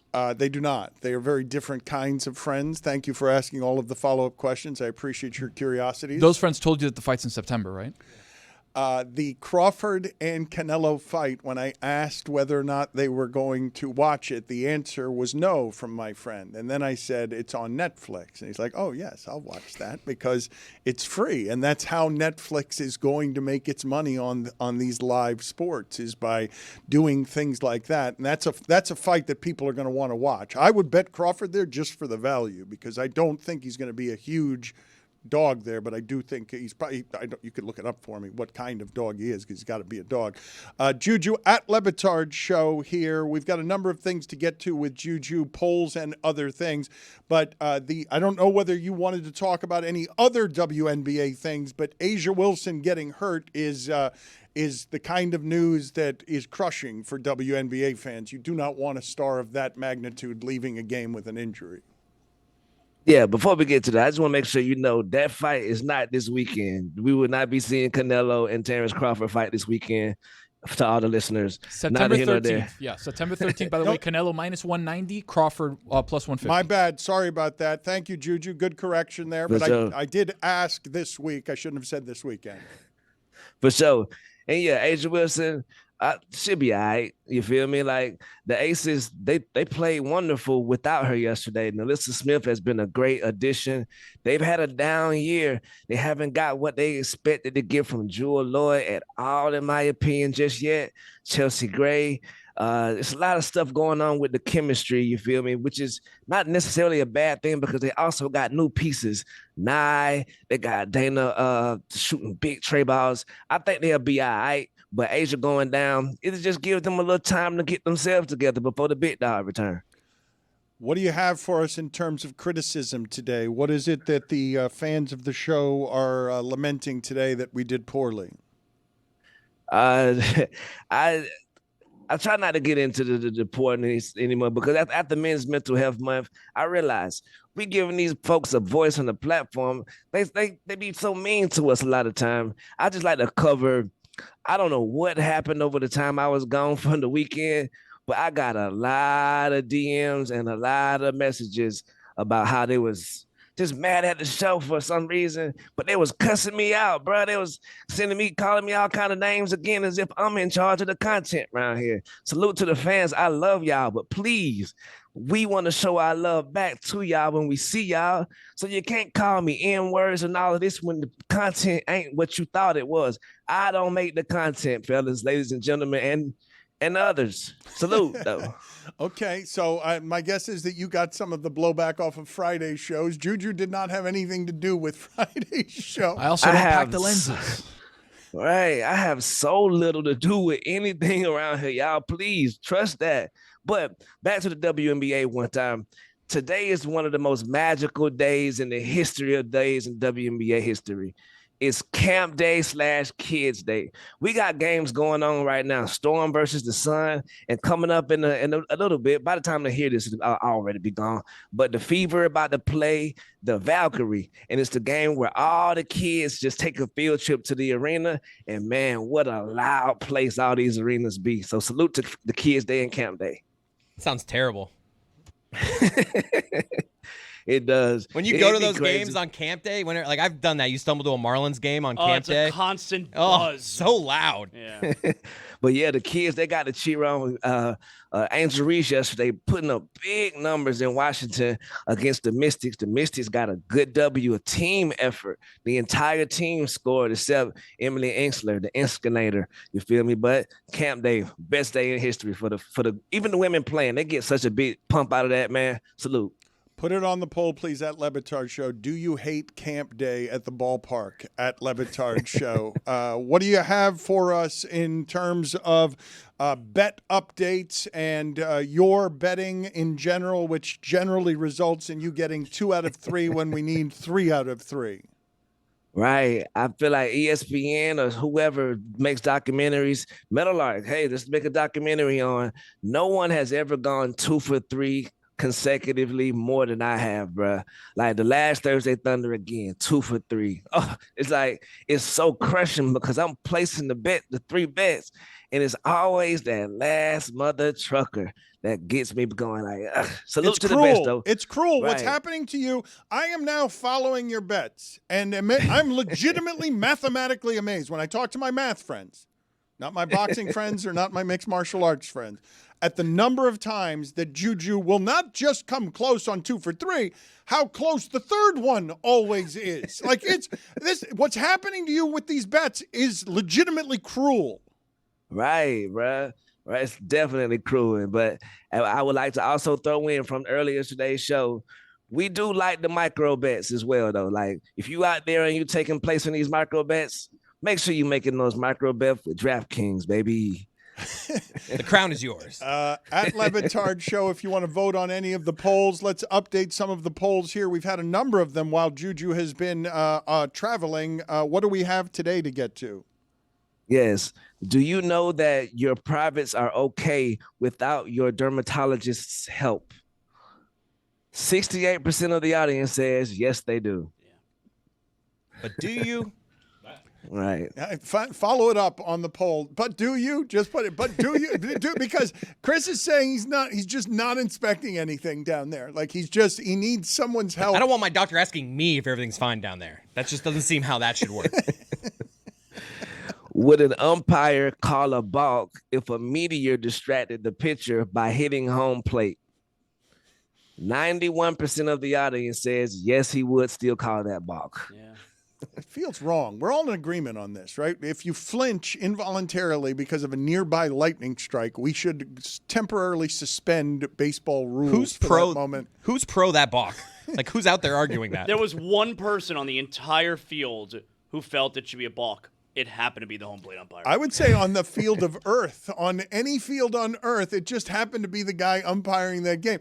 There are 2 things today that happened that were very unfortunate. One is that pitcher facing the one umpire in the world who would call that, and the drunk golfer fighting and deciding to fight someone he would then learn had 167 professional hockey fights. Those 2 things are terrible things to learn that way. What else you got there, Juju? Right. Also, as a side note, Zaz, the bangs are bang-yanging today, brother. Looking good, brother. Super confident today. Yes, sir. When your private parts are being checked by a doctor, do you want any small talk beforehand? 80% of the audience says no, they don't. Beforehand? Or afterhand. When you say yeah, before or after, certainly not during hand. Do you want to talk during hand? Not beforehand, not afterhand, not during hand. No talk. Don't talk to me. Just trying to get in and out.